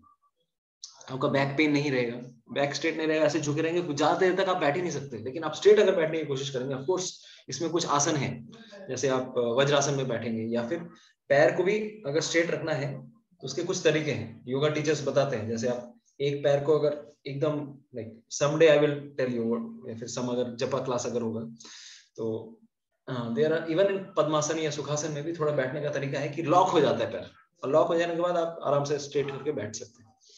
तो स्ट्रेट बैठना बहुत जरूरी है for any kind of meditation. तो ये हम यहाँ से भी सीख ले सकते हैं। दूसरी चीज, ये जितने योगी लोग हैं, अगर बैक स्ट्रेट नहीं होगा, इनका मूल उद्देश्य ये है कि उनको चक्रास, अपने जो कुंडलिनी चक्र है नीचे से लेकर ऊपर तक, उनको जागृत करने। तो उनका तो चक्र ही ठीक से बैठेगा नहीं, वो मैक्सिमम नीचे के चक्र से ही डिसबैलेंस होकर रहेंगे। इसीलिए भी एक और कारण ये भी है कि आपका आसन ठीक होना चाहिए। इसीलिए पहले जो प्री रिक्विजिट है, यम नियम आसन प्राणायाम प्रत्याहार, पहले के स्टेजेस ये परफेक्ट हो जाए, उसके बाद आप धारण ध्यान समाधि कर सकते हो। तो इसीलिए भगवान श्री कृष्ण यहाँ पर बता रहे हैं कि बैक शुड बी स्ट्रेट। हमारे जपा में भी बैक स्ट्रेट होना चाहिए। अगर नहीं कर पाते हैं तो चेयर का सहारा ले लीजिए, दीवार का सहारा ले लीजिए, जिससे आपका बैक स्ट्रेट रहे, ठुड्डी ऊपर रहे, ऐसा एकदम ड्रूपिंग ना रहे। जितना आप स्ट्रेट बैठ सकते हैं कोशिश कीजिए उतना करिए, ठीक है। कम एज में इजीली पॉसिबल है, एज ज्यादा बढ़ जाता है तो दिक्कत होती है। देन हाँ, body neck and head straight, ठीक है। बीइंग मोशनलेस एंड फर्म, ये तो और पॉसिबल नहीं है कि एक 5 मिनट तक अगर पैर सुन्न होने लगता है, कलयुग में पॉसिबल ही नहीं है सब चीज। कुछ अगर एक पोजीशन पे रहते हैं हम लोग, मेंटेन करते हैं, it is not possible. Then steering steadily at the tip of the nose, नाक की एकदम टिप पे। ये क्यों बताया, अभी बताइए। नाक की टिप पे, कोई बताएगा? नाक की टिप पे, और फोकस बढ़ाने के लिए, फोकस और कंसंट्रेशन बढ़ाने के लिए, कंसंट्रेशन, दिमाग बढ़ाओ। अच्छा, और क्या तरीका है? Meditation eight the tip of the knows, patience बढ़ाने के लिए, मेडिटेशन पॉइंट। अगर मैं एक चीज पूछता हूँ आपसे, लास्ट चैप्टर में भगवान श्री कृष्ण ने बताया था कि अपना फोकस कहाँ पे रखना है? भौहों के अंदर रखना है, भौहों के सेंटर में। याद आ रहा है आपको? Between the 2 eyebrows. ये बताया। अभी बता रहे कि नाक की टिप पे। नाक में कोई एनर्जी है क्या? हमारी कुछ स्पेशल पोटेंसी रहती है क्या नाक की टिप के ऊपर? क्यों बता रहे? पहले बोला भौं के बीच में, फिर बोल रहे नाक के ऊपर। करना क्या है? तो एक्चुअली व्हाट इज देयर, जब आप नाक की टिप पे अगर फोकस कर रहे हो, 2-3 चीजें फुलफिल हो रही है। पहला तो चीज, आंख तो ना तो खुली है ना तो बंद है, तो डिस्ट्रैक्शन होने का चांसेस नहीं है। कौन शेर आ रहा है, चीता आ रहा है, डिस्ट्रैक्ट नहीं होगा कोई। आंख खुली रहेगा तो डिस्ट्रैक्शन हो सकती है। तो आंख खुली भी नहीं है, बंद भी नहीं है, और पूरा सोया भी नहीं है। आंख की टिप पे अगर फोकस कर रहे हैं, तो that's why it is easy to focus at single point. But simultaneously his focus is between the eyebrows. आंखों के, आप जब ऐसे देख रहे हो ना, ऑटोमेटिकली फोकस कहाँ पे आ जाता है? तो यहाँ पर बहुत सारे चक्र हैं, आज्ञा चक्र, ये सब बहुत सारे चक्र हैं। ऑटोमेटिकली हमारी कोशिश यही है कि हम कोशिश कर रहे हैं हम अपनी फोकस को बढ़ाने की, मेडिटेशन में ध्यान को बढ़ाने की। ताकि भगवान कृष्ण को अपने, देखिए ये पूरा क्या हो रहा है, बहिरंग से अंतरंग योग की ओर जा रहा है। वो बाहर सारे इतने सारे एक्टिविटीज जरूर कर रहा है। अष्टांग योग में ये प्रॉब्लम है कि बहुत सारे एक्सटर्नल सिचुएशंस के ऊपर ये सब चीजें डिपेंडेंट है, टू मच डिपेंडेंट है। अगर ये सब सिचुएशंस फॉलो आपको फुलफिल नहीं होती, जैसे उदाहरण, जंगल में नहीं गया वो, घर पे रह के कोशिश कर रहा है वो, फिर कमर स्ट्रेट नहीं है, बॉडी स्ट्रेट नहीं है, हेड स्ट्रेट नहीं है, तब वो फिर सब जगहों पे फेल हो जाएगा। वो पॉसिबल ही नहीं हो सकता। एक कंडीशन फुलफिल नहीं हुआ, whole project is failure. But bhakti yoga is not like that. Bhakti yoga आपको जंगल में जाने की जरूरत नहीं है। भक्ति योगा आप घर पे भी रह के कर सकते हैं। भक्ति योग में आपको आसन बनाने की जरूरत नहीं। अगर आप बेड पे लेटे हुए हैं, अगर आप जब नहीं कर पा रहे हैं, तब भी अगर भगवान कृष्ण को अगर स्मरण कर रहे हैं, कृष्ण दौड़े दौड़े चले आएंगे। हॉस्पिटल के बेड में कभी कभार सिचुएशन ऐसी रहती है कि भगवान का नाम जब, हॉस्पिटल में तो आजकल माला भी नहीं आने देते, कंठी माला हटा देते हैं। सीटी स्कैन करने जाओ, हटा देंगे कंठी माला, नहीं चलेगा, नहीं ले आ सकते। हॉस्पिटल में आईसीयू में भर्ती हो गए, कंठी माला जो जरूरी है, सबसे ज्यादा इंपॉर्टेंट चीज है कि मर गए अगर, गले में कंठी माला होनी चाहिए। यमराज के दूत आगे देखे आईडी कार्ड, ये हमारा आईडी कार्ड है, तिलक और ये वही नहीं है आईडी कार्ड, तो सबसे बड़ी प्रॉब्लम हो गई। लेकिन Krishna is there in our heart, he can understand इसने मेरी भक्ति की है कि नहीं। हमें अपनी सिंसियरिटी दिखानी होगी, राइट। तो bhakti yoga is not dependent on externals, bhakti yoga is dependent on our internals. Ashtanga yoga में ये इतने सारे सिचुएशंस चाहिए, तभी जाके आप कर सकते हैं। देन उसके बाद भगवान बता रहे हैं, इतने सेक्शन के बाद, ऑलमोस्ट 6 चैप्टर्स के बाद, भगवान श्री कृष्ण अपने आप को रिवील करना शुरू कर रहे हैं खुलेआम। लास्ट में बताते हैं on 14 number shloka, meditating on my form. इतने देर बाद, देखिए कुछ श्लोक पहले उन्होंने परमात्मा प्रशांत आत्मा बताया था कि परमात्मा तक उसका मन अगर कंट्रोल में हो गया तो ही कैन रीच द परमात्मा। लेकिन अभी जाके he has told now you can meditate on my form, meditating on my form, withdrawing the mind from sense objects, being fearless, अभय के साथ, with a vow of celibacy, ब्रह्मचर्य का व्रत लेते हुए, making me the ultimate goal, मत परा। ऐसा सब कुछ होने के बाद आप मुझे, आप you can make me your goal, ठीक है। तो देखिए अगर हम लोग कॉन्ट्रास्ट अगर सेट कर रहे हैं, we are trying to compare Ashtanga yoga and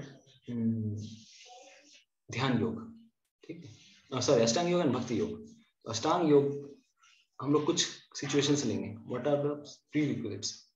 Ashtanga yoga and bhakti योग।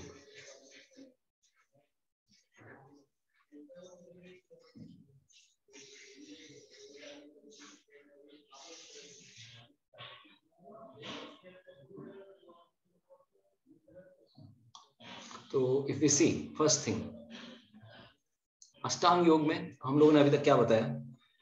पहला जो प्राइमरी ये है, पहला तो अलोन रहना है। लेकिन भक्ति में अगर देखा जाए अलोन रहना ही नहीं है, नेवर बी अलोन। भक्ति में अगर अलोन रहने जाएंगे माया देवी तो खा जाएगी, ऐसे ही दिमाग खा के रखिए। कलयुग ऑलरेडी हमारा दिमाग खा के रखा है। वी नीड टू डू भक्ति इन एसोसिएशन, अकेले करना ही नहीं, भक्तों के संग के द्वारा। इनफैक्ट भक्ति का एक स्टेज ही है भक्त संग, भक्तों के संग के साथ ही हम लोग आगे बढ़ सकते हैं। बिना संग, ऑनलाइन एसोसिएशन में आप लोग भक्ति में आगे बढ़ रहे हो, तो we need association, we need each other, never be alone. Second thing जो हमने बताया, नो पोजीशन, आप कुछ साथ में रख नहीं सकते, बताया ना हमने। बट यहाँ पे है anything, even you can use anything in Krishna service, anything in Krishna's service. युक्त वैराग्य, युक्त वैराग्य के बारे में हमने बताया।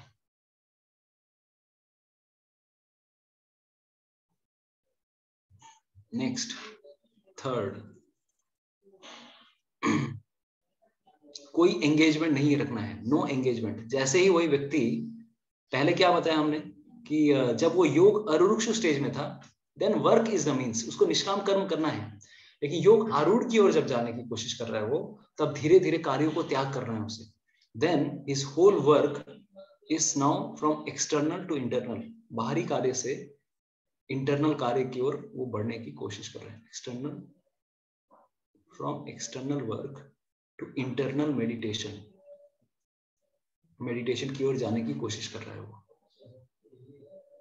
लेकिन भक्ति योग में क्या है बताइए? अरे whatever you want to do you can do. कोई कहीं पर भी क्यों ना हो, कोई इंजीनियर है, कोई डॉक्टर है, कोई गृहस्थी में है, कोई housewife, whoever he may be, there is no need to leave anything। कुछ छोड़ने की आवश्यकता नहीं है, सिर्फ जोड़ने की आवश्यकता है। हमें कार्य छोड़ना नहीं है, भगवान के प्रति कार्य को जोड़ना है, राइट? तो this is everything, but engage in Krishna's service. उसको भगवान कृष्ण की सेवा समझ के हमें कार्य करना है। नेक्स्ट, फोर्थ, अभी तक हमने डिफरेंसेस देखे। होली प्लेस चाहिए, कोई ना कोई होली प्लेस में ही हम इसे प्रैक्टिस कर सकते हैं। कलयुग में कितने होली प्लेस में जाएंगे, वहां पर भी भीड़ लग जाएगी। इसीलिए you can do at any place.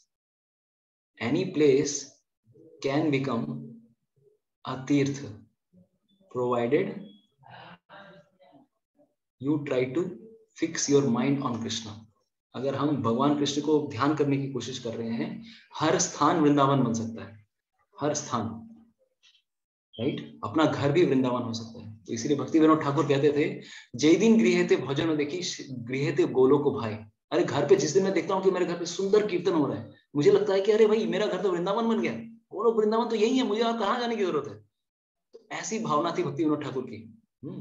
तो कहीं पर भी हम होली प्लेस सेट कर सकते हैं, कहीं जाने की आवश्यकता नहीं है। ऑफ कोर्स अगर हम जा सकते हैं तब तो बहुत अच्छा है, लेकिन अगर नहीं भी जा पा रहे हैं, कहीं पर भी रखे, तो इसके लिए कोई प्लेस एंड टाइम की आवश्यकता नहीं है। भक्ति कहीं पर भी कहीं से भी हो सकती है।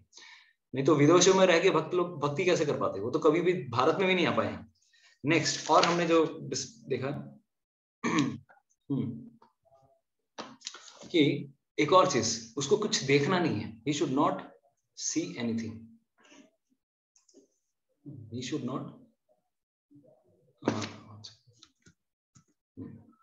not see anything।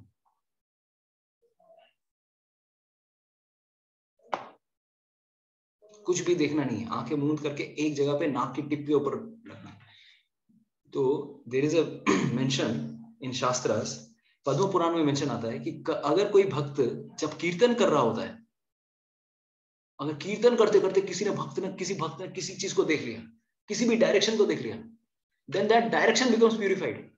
अभी देखे होंगे ना आप लोग, चैतन्य भागवत मेंशंस, अगर कीर्तन करते करते हाथ उठा के हम लोग कीर्तन करते हैं, निताय गौर हरि बोल हरि बोल हरि बोल, निताय गौर हरि बोल बोलते कि अगर हाथ उठा के उसने, अगर कभी भक्त लोग हाथ उठा के अगर कीर्तन कर रहे होते हैं, अरे ऊपर देवताओं को शुद्ध कर देते हैं वो लोग, और जब जमीन पे वो डांस कर रहे होते हैं, then whole Bhumi Devi becomes purified. Chaitanya Bhagavata mentions. तो भक्तों की महिमा, because they are taking shelter of Lord Krishna's holy name. Padma Purana कहता है कि डिवोटीज प्यूरिफाई द डायरेक्शंस। तो अरे ये क्या डिस्ट्रैक्टेड हो गया, वो खुद दूसरी जो इम्प्योर चीजें हैं उसको सबको प्योर कर देता है भक्त। नेक्स्ट डिफरेंस कि फियरलेस, ये व्यक्ति क्या कर रहे होते हैं, they are trying to be fearless on own strength, अपने बूते पे। अभी हमने देखा ना कि अभय रहना इनको, लेकिन ये भगवान का जो भक्त होता है वो भगवान के बूते पे, he is dependent on Lord Krishna.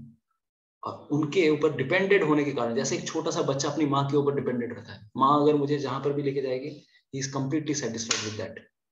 Similarly, a devotee is dependent on Lord Krishna's protection.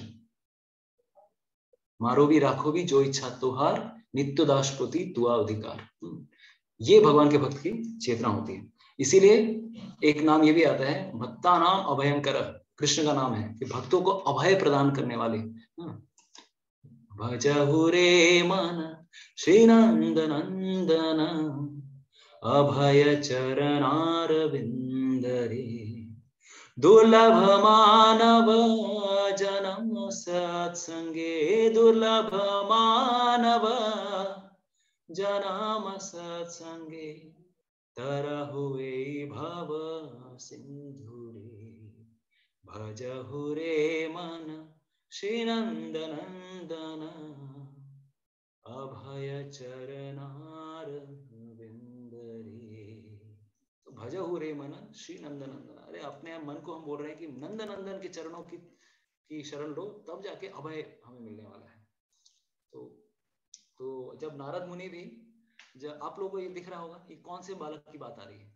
Which child is this? Anybody can say? Narad मुनि एक बालक से मिले थे, उन्होंने उनको कुछ शिक्षाएं दी थी अष्टांग योग करने की। किसी को याद आ रहा है? Which boy is this? प्रभु की ध्रुव महाराज। तो ध्रुव महाराज ने अष्टांग योग किया था, लेकिन अष्टांग योग करते हुए, क्योंकि वो कौन से युग में थे? सतयुग की बात है, तो उस समय ये योग पॉसिबल था, ठीक है। तो वो उनको भगवान नारद मुनि ने शिक्षा ये दी थी, you have to engage in yama and niyama. वो भी कुछ बताते हैं क्या क्या तुम्हें करना है, जिससे 6 महीने के अंदर भगवान श्री विष्णु उन्हें दर्शन दे देते हैं। तो क्या क्या करवाते हैं देखिए, पहले बताते हैं यम। उनके लिए यम क्या था? Social discipline. सोशल डिसिप्लिन अहिंसा, नॉन वायलेंस। ऐसा नहीं मुर्गी मछली सब चल रहा है घर पे, माछेर झोल, माछ भात, आज के की खेस चल, मुझे माछ भात खेस छी, जोक करते जाबे, जोक दे दमान पिटाई।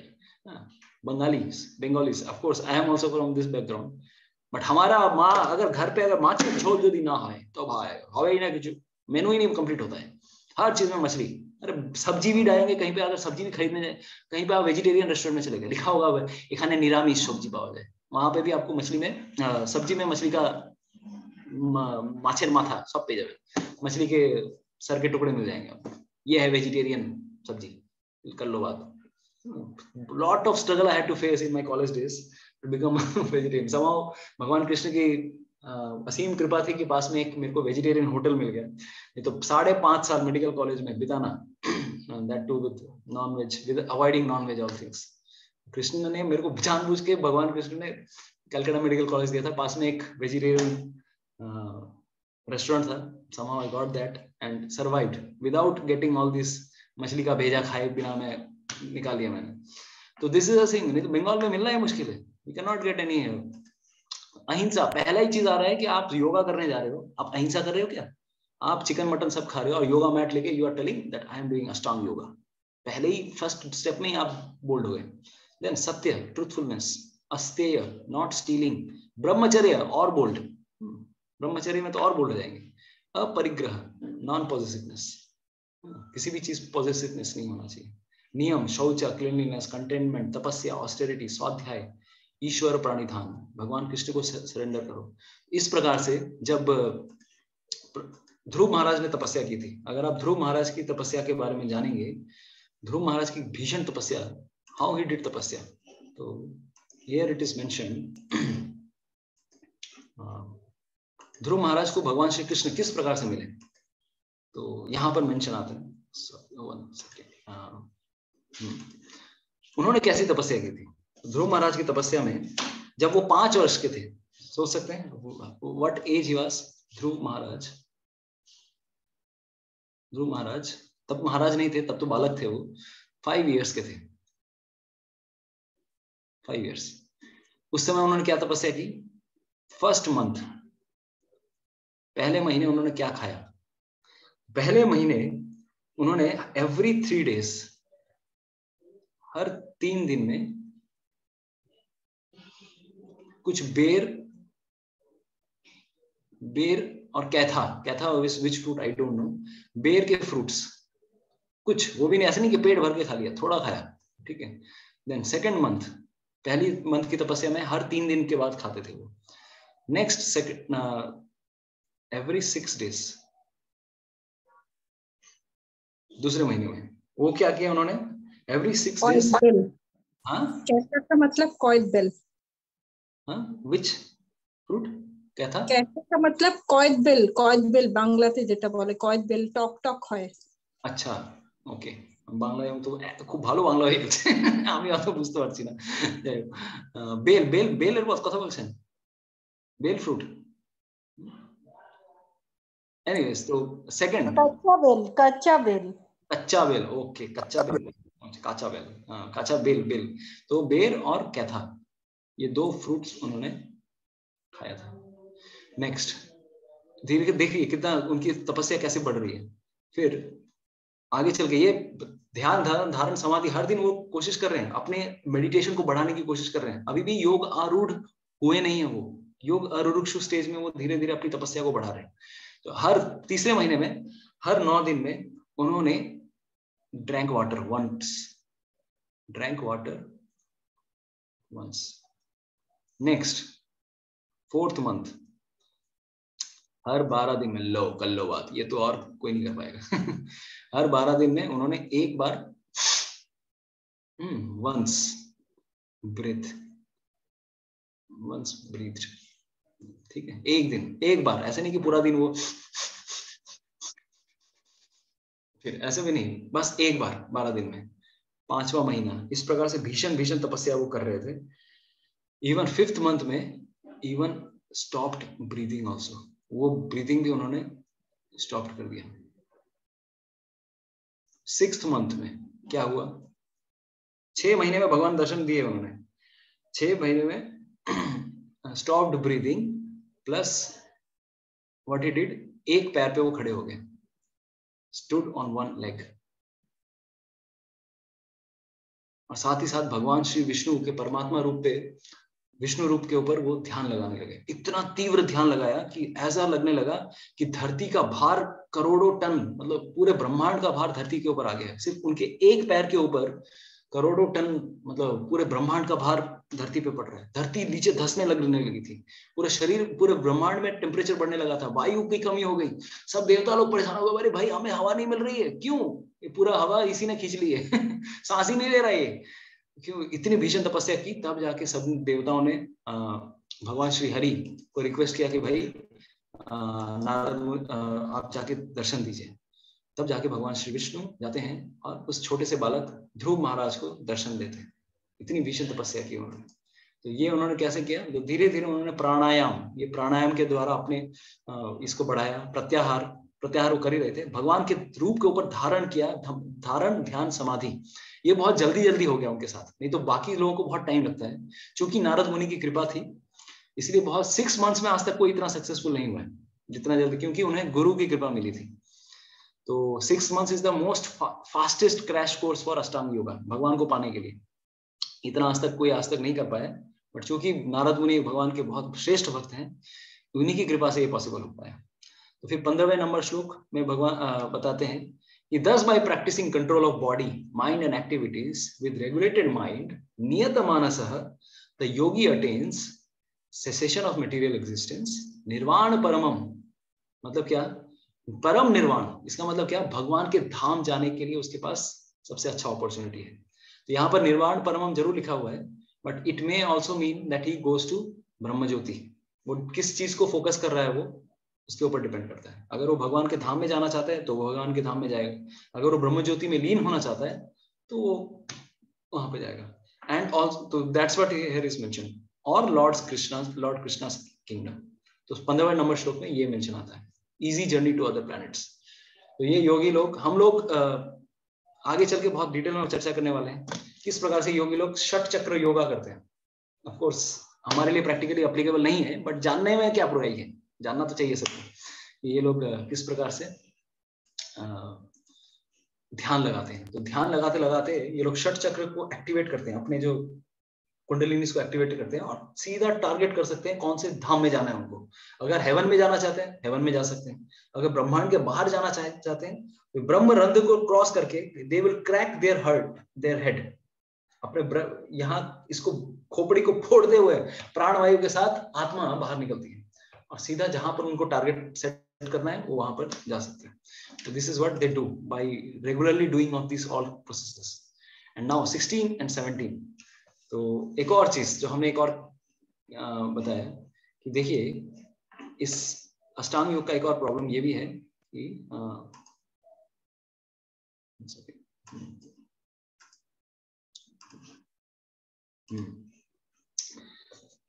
7th कौन कर सकता है इस चीज को।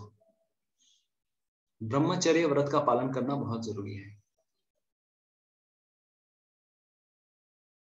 अगर कोई ब्रह्मचारी व्रत, अभी देखिए जरूरी नहीं है ब्रह्मचर्य व्रत का मतलब कि वो गृहस्थी में नहीं हो सकता। गृहस्थ व्यक्ति भी अगर ब्रह्मचर्य व्रत का पालन कर रहा है, that means he is aloof from his wife and he is practising celibacy, then also he can do, right. But इसके लिए ये मस्ट है। Next another thing, only men can do it.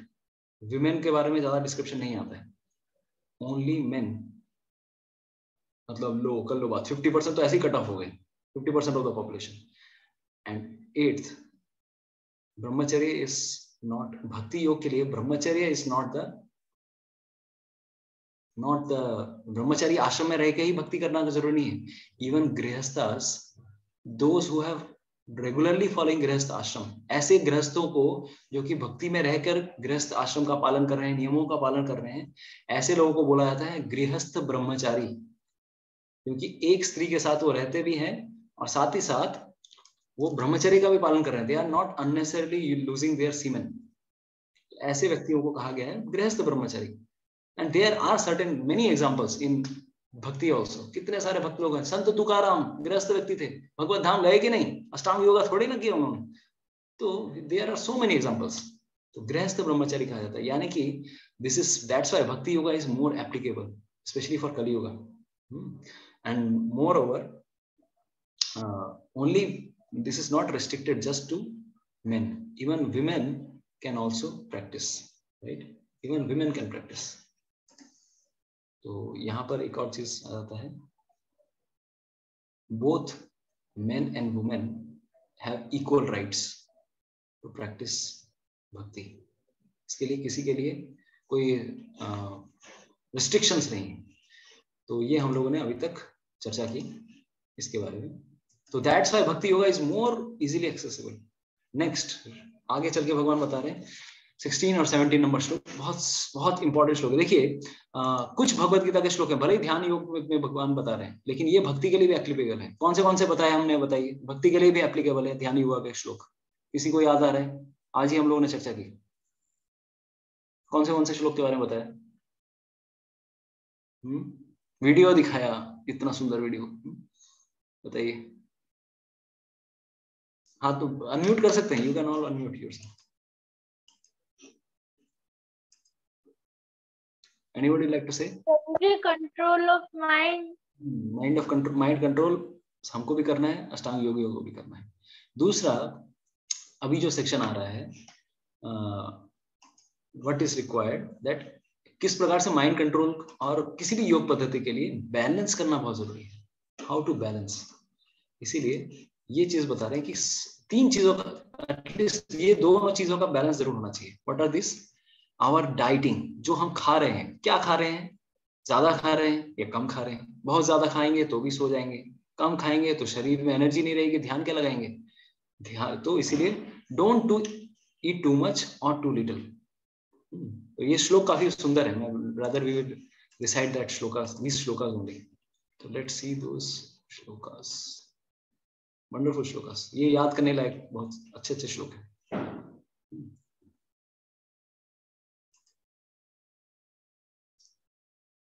नाति अस्नस्तस्तु योगोस्ति न चैकान्तम् अनाश्नतः न चाति स्वप्नशीलस्य जाग्रतो नैव चार्जुन। Oh Arjun, there is no possibility of one's become a yogi if one eats too much or eats too little, sleeps too much or does not sleep enough. ये भक्ति के लिए भी important है। अगर हम सोते नहीं है, रात को 12-1 बजाते हैं और सुबह जल्दी उठ जाते हैं, शरीर अगर रेस्ट ही नहीं मिल रहा है तो माइंड हैंगओवर रहेगा। इसीलिए प्रॉपर समय पे रेस्ट लेना, प्रॉपर समय पे उठना। ऐसा नहीं कि प्रभु जी हम तो 7 घंटा पूरा सोएंगे एकदम।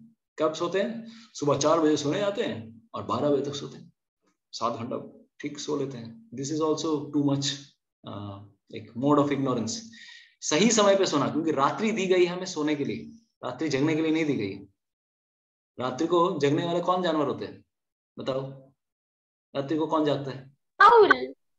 आउल जागता। और कुत्ते, सियार, डाकिनी, शाकिनी, पिशाचिनी, हॉबगॉब्लिन्स, तो जितनी भी ये सब नेगेटिव एलिमेंट्स हैं सब रात को एक्टिव होते हैं। और आजकल लोग भी वैसे ही हो गए। सिटी लाइफ ने हमें ऐसा बना दिया है कि हम लोग रात को ही एक्टिव होते हैं, सारा काम रात को ही काम होता है, दिन में तो सोते रहते हैं। ऐसा शेड्यूल अगर बना रहेगा, we can not attend yoga. Yoga मतलब बैलेंस। बैलेंस के बारे में यहाँ पर ये बता रहे हैं। There is no need for men to eat animals. इसके बारे में हमने ऑलरेडी चर्चा की। क्या वेजिटेरियन होना है, और खाना भी, मतलब खाना भी है तो क्या खाना है?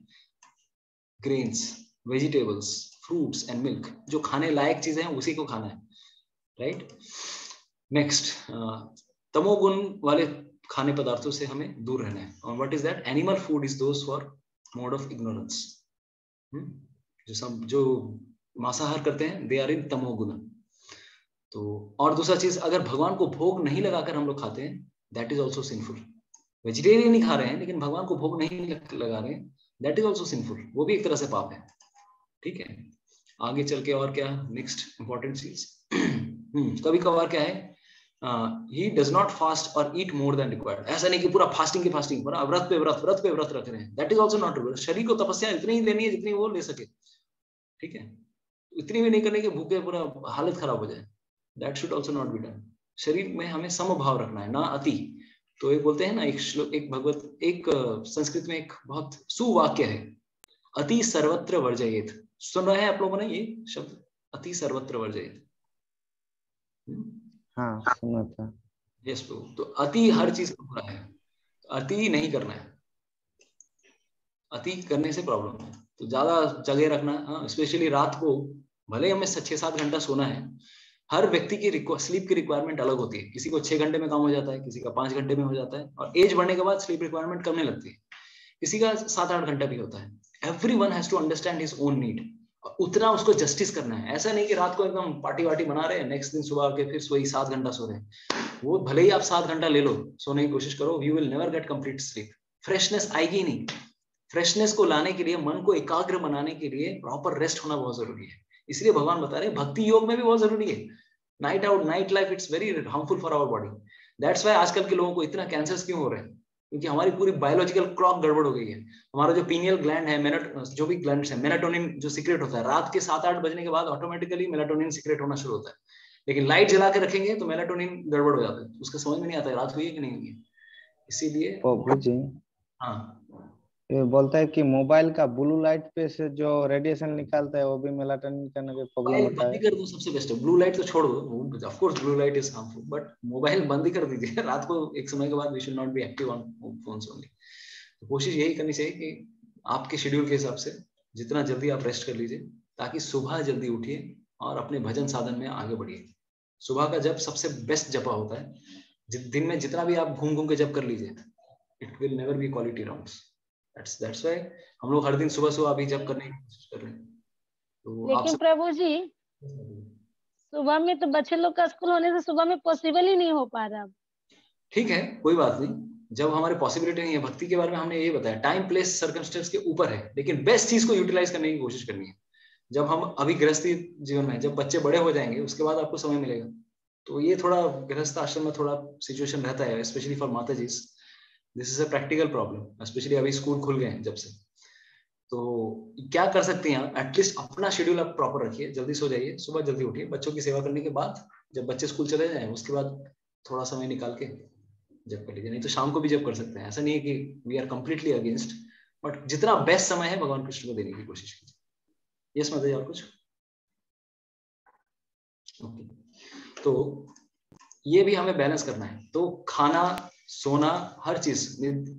तो ये एक इस श्लोक में प्रभुपाद जी भी बता रहे हैं, one who स्लीप्स more than 6 hours out of 24 is certainly influenced by mode of ignorance। But of course 6 घंटा जरूरी नहीं है, हर एक व्यक्ति की रिक्वायरमेंट अलग होती है। लेकिन एक चीज जरूर, अगर आप रात को जितना लेट करेंगे आपकी स्लीप की रिक्वायरमेंट बढ़ जाती है। अगर आप 9, 9:30 बजे के अंदर आप सो जाते हो तो मे बी 5-6 hours में आपका कम नींद में काम हो जाता है।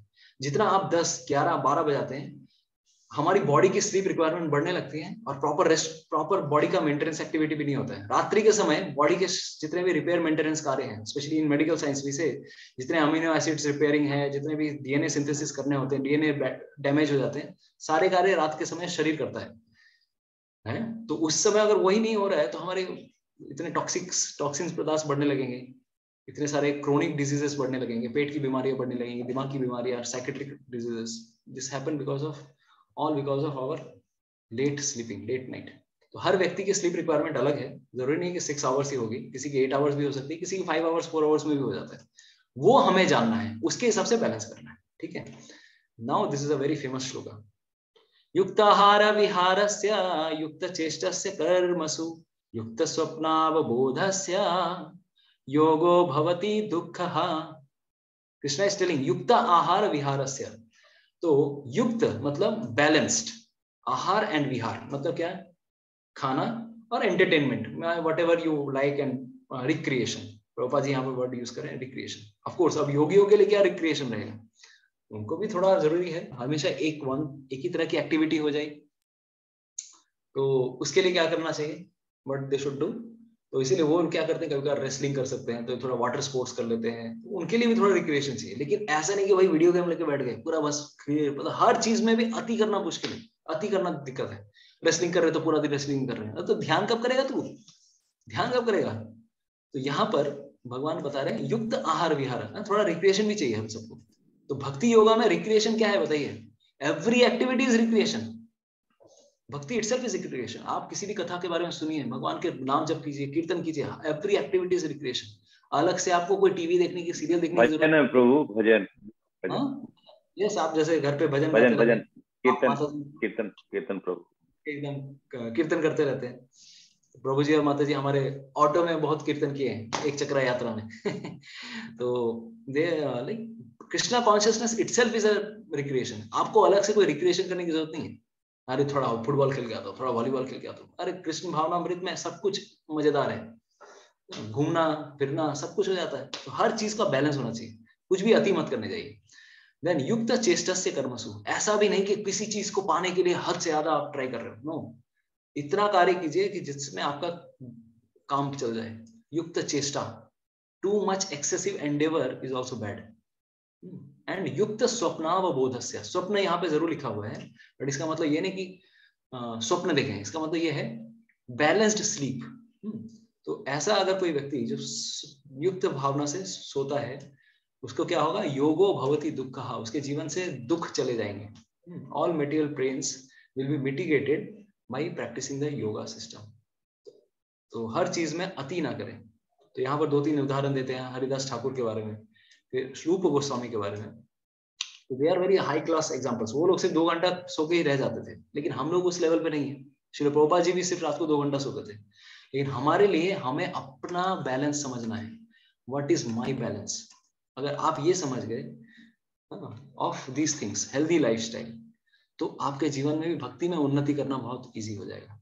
तो भगवान श्री कृष्ण यहीं पे बता रहे हैं कि we should try to balance all things, तब जाके माइंड कंट्रोल इजी बन सकता है। ठीक है, तो हम जो पहला अभी जो हमने to revise all this things, हम इसके बाद सेक्शन 2B में पहुंचने वाले हैं, perfectional stage of Ashtanga yoga, यानी कि योग आरूढ़, उनको कैसे समझेंगे। तो अभी तक हम लोगों ने योग अरुरुक्षु स्टेज में क्या क्या चीजें जरूरी है, भगवान श्री कृष्ण समरी बता रहे कि देखो अर्जुन, मन को कंट्रोल करने की कोशिश करो, फिर मुझ में ध्यान लगाने की कोशिश करो। फिर अष्टांग योगा के डिफरेंट प्रोसीजर्स के बारे में बताया, कहाँ पे बैठना है, कैसे बैठना है, back should be erect, simultaneously it should be practised alone, एक जगह पे रह के ये सब कार्य करना है।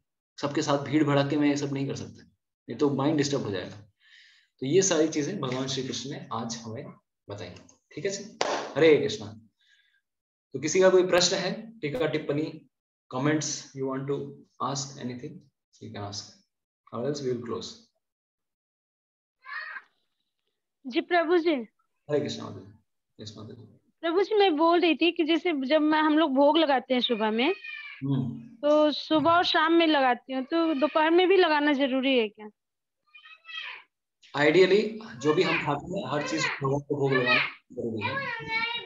और भोग में क्या करेली लगा सकते हैं? करेली का सब्जी भुंजिया मतलब? हाँ, सब लग सकते हैं। भगवान कृष्ण को even in fact Chaitanya Mahaprabhu used to like shukto, bitter items he would like always. भगवान कृष्ण को पसंद है करेला, हर फ्लेवर भगवान को पसंद है। तो आइडियली हर चीज हमें भोग लगानी चाहिए। एटलीस्ट नहीं हो पा रहा है तो बहुत सारे भक्त हैं कि फल से लगाना शुरू करते हैं। घर पे कुछ फल हैं, at least every day you offer some fruits. कुछ शुरू करना is better than not doing anything. But धीरे धीरे मैं एक्चुअली अभी क्या है, अभी मैं सुबह शाम लगाती हूँ, दोपहर में नहीं लगा पाती हूँ। तो दोपहर में लगा सकते हैं, मतलब 5 मिनट लगता है भोग लगाने में, सिर्फ मंत्र जाप करना है। उसमें प्रॉब्लम नहीं है, लेकिन दोपहर में सिर्फ चावल दाल लगाने में अच्छे लगते हैं। हाँ, चावल दाल घी डाल के लगा दीजिए माता जी। अगर आप सिर्फ चावल दाल ही लगा रही है, थोड़ा घी दे दीजिए, बस भगवान खुश।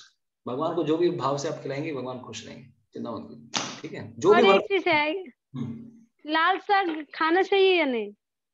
खा सकते हैं, क्या प्रॉब्लम है? लाल साग हम लोग डिवोटीज लोग ऑफर करते हैं भगवान को, प्रॉब्लम नहीं है वहां पे, ठीक है।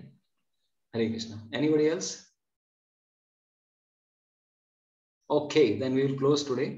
हरे कृष्णा। सकाले उठते पारছি না, ঠান্ডা আছে কি করব, तो थोड़ी तपस्या करनी होगी। भगवान कृष्ण इजीली थोड़ी ना मिलने वाले हमें, थोड़ी तपस्या करनी है। आप रजाई में ही रहो या फिर ठंडी में नहाने की आवश्यकता नहीं है, लेकिन माला कर लो, ठीक है। रूम में ही रहना, तो माला जरूर पहले सुबह उठ के कर लीजिए, और जैसे ही थोड़ा दिन खुलेगा उसके बाद आप, और बेस्ट तरीका है थोड़ा भक्त लोगों के संग में आके थोड़ा एक्टिव हो सकते हैं। सुबह मंगल आरती देख सकते हैं, मायापुर की मंगल आरती। अरे सब कोई ठंडी में, मायापुर में इतनी ठंडी है, कलकत्ता से ज्यादा ठंडी है, लेकिन सुबह सुबह सब साइकिल चला के सब कोई मंगल आरती में पहुंच जाते हैं। कितना दूर दूर से भक्त लोग आते हैं मंगल आरती अटेंड करने के लिए, सब चादर वादर ओढ़ के, ठंडी वंडी उठ के। हमें थोड़ी सी तपस्या करनी है, उनको देख के भी हम इंस्पिरेशन ले सकते हैं। कार्तिक मास मायापुर इज फुल्ली फुल, कोई जगह एक रूम खाली नहीं है, तो वी कैन गेट इंस्पायर्ड। अरे हजारों हजारों लोग अगर दर्शन कर सकते हैं, मैं कलकत्ता में रहकर नहीं कर सकता। आपको सिर्फ मोबाइल ऑन करना है, 4:30 बजे मंगल आरती, Mayapur TV, YouTube live on कर लीजिए, उसी मंगल आरती, देन जप में बैठ जाइए। जपा भी लाइव हो रहा है आजकल, जस्ट डू दिस थिंग्स। उसके बाद पढ़ाई भी कर लीजिए, सुबह उठ के पढ़ाई करना भी, दैट इज गुड। वो जितना भी पढ़ाई करते हैं हम लोग, याद रहता है हमें। थोड़ी तपस्या करनी है, उसमें हाउ का कुछ उत्तर नहीं है माता जी। सोई नहीं माता जी, हाउ क्या, उठना है तो उठना है, ठीक है, बट जल्दी रात को सो जाइए, ऑटोमेटिकली उठ जाएगी। ওই টাইমটা যখনই দিচ্ছেন আমার সঙ্গে মিলছে না, কখনো আগে যাচ্ছে, আপনি একা নিজের মতো জব করুন, ঠিক আছে। হ্যাঁ, আমি তাই জন্য খুলি না, খুলেই নিজের মতন টাইমে করতে থাকি। আমরা এই জন্য করছি, যারা अवेलेबल আছেন তারা একসাথে জব করবেন, ঠিক আছে। প্রভুজি, আজকে আপনার ভয়েস একেবারেই পাচ্ছিলাম না শুনতে। হ্যাঁ, কারণ আজকে বছরন্দপুর ইসকনে ছিলাম মাতাজি, পাশে অনেকগুলো ট্রাক ফাক চলছিল, তো ওইগুলোর নয়েজ আসছিল, সেই আমি মিউট করে রেখেছি। ট্রাকের আওয়াজ বেশি আসছে। Just it is Bachchandapur ISKCON is just beside highway. That's why. Next days we will be doing common japa. Hare Krishna. Thank you so much. Srila Prabhupada ki jai. Samaveta Bhakta Vrinda ki jai. Nanda Nandan Shyam Sundar Mor Mukutdhari Vamsi Wale Bhagwan Shri Krishna ki jai ho. Nitai Gaur Premanande Hari Hari Bol.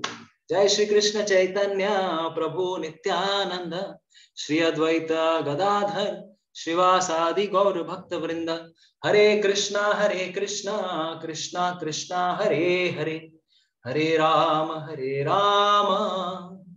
Ram Ram Hare Hare. Shrimad Bhagavad Gita की जय। समवेत भक्त वृंद की जय। निताय गौर प्रेमानंदे। हरि हरि बोल।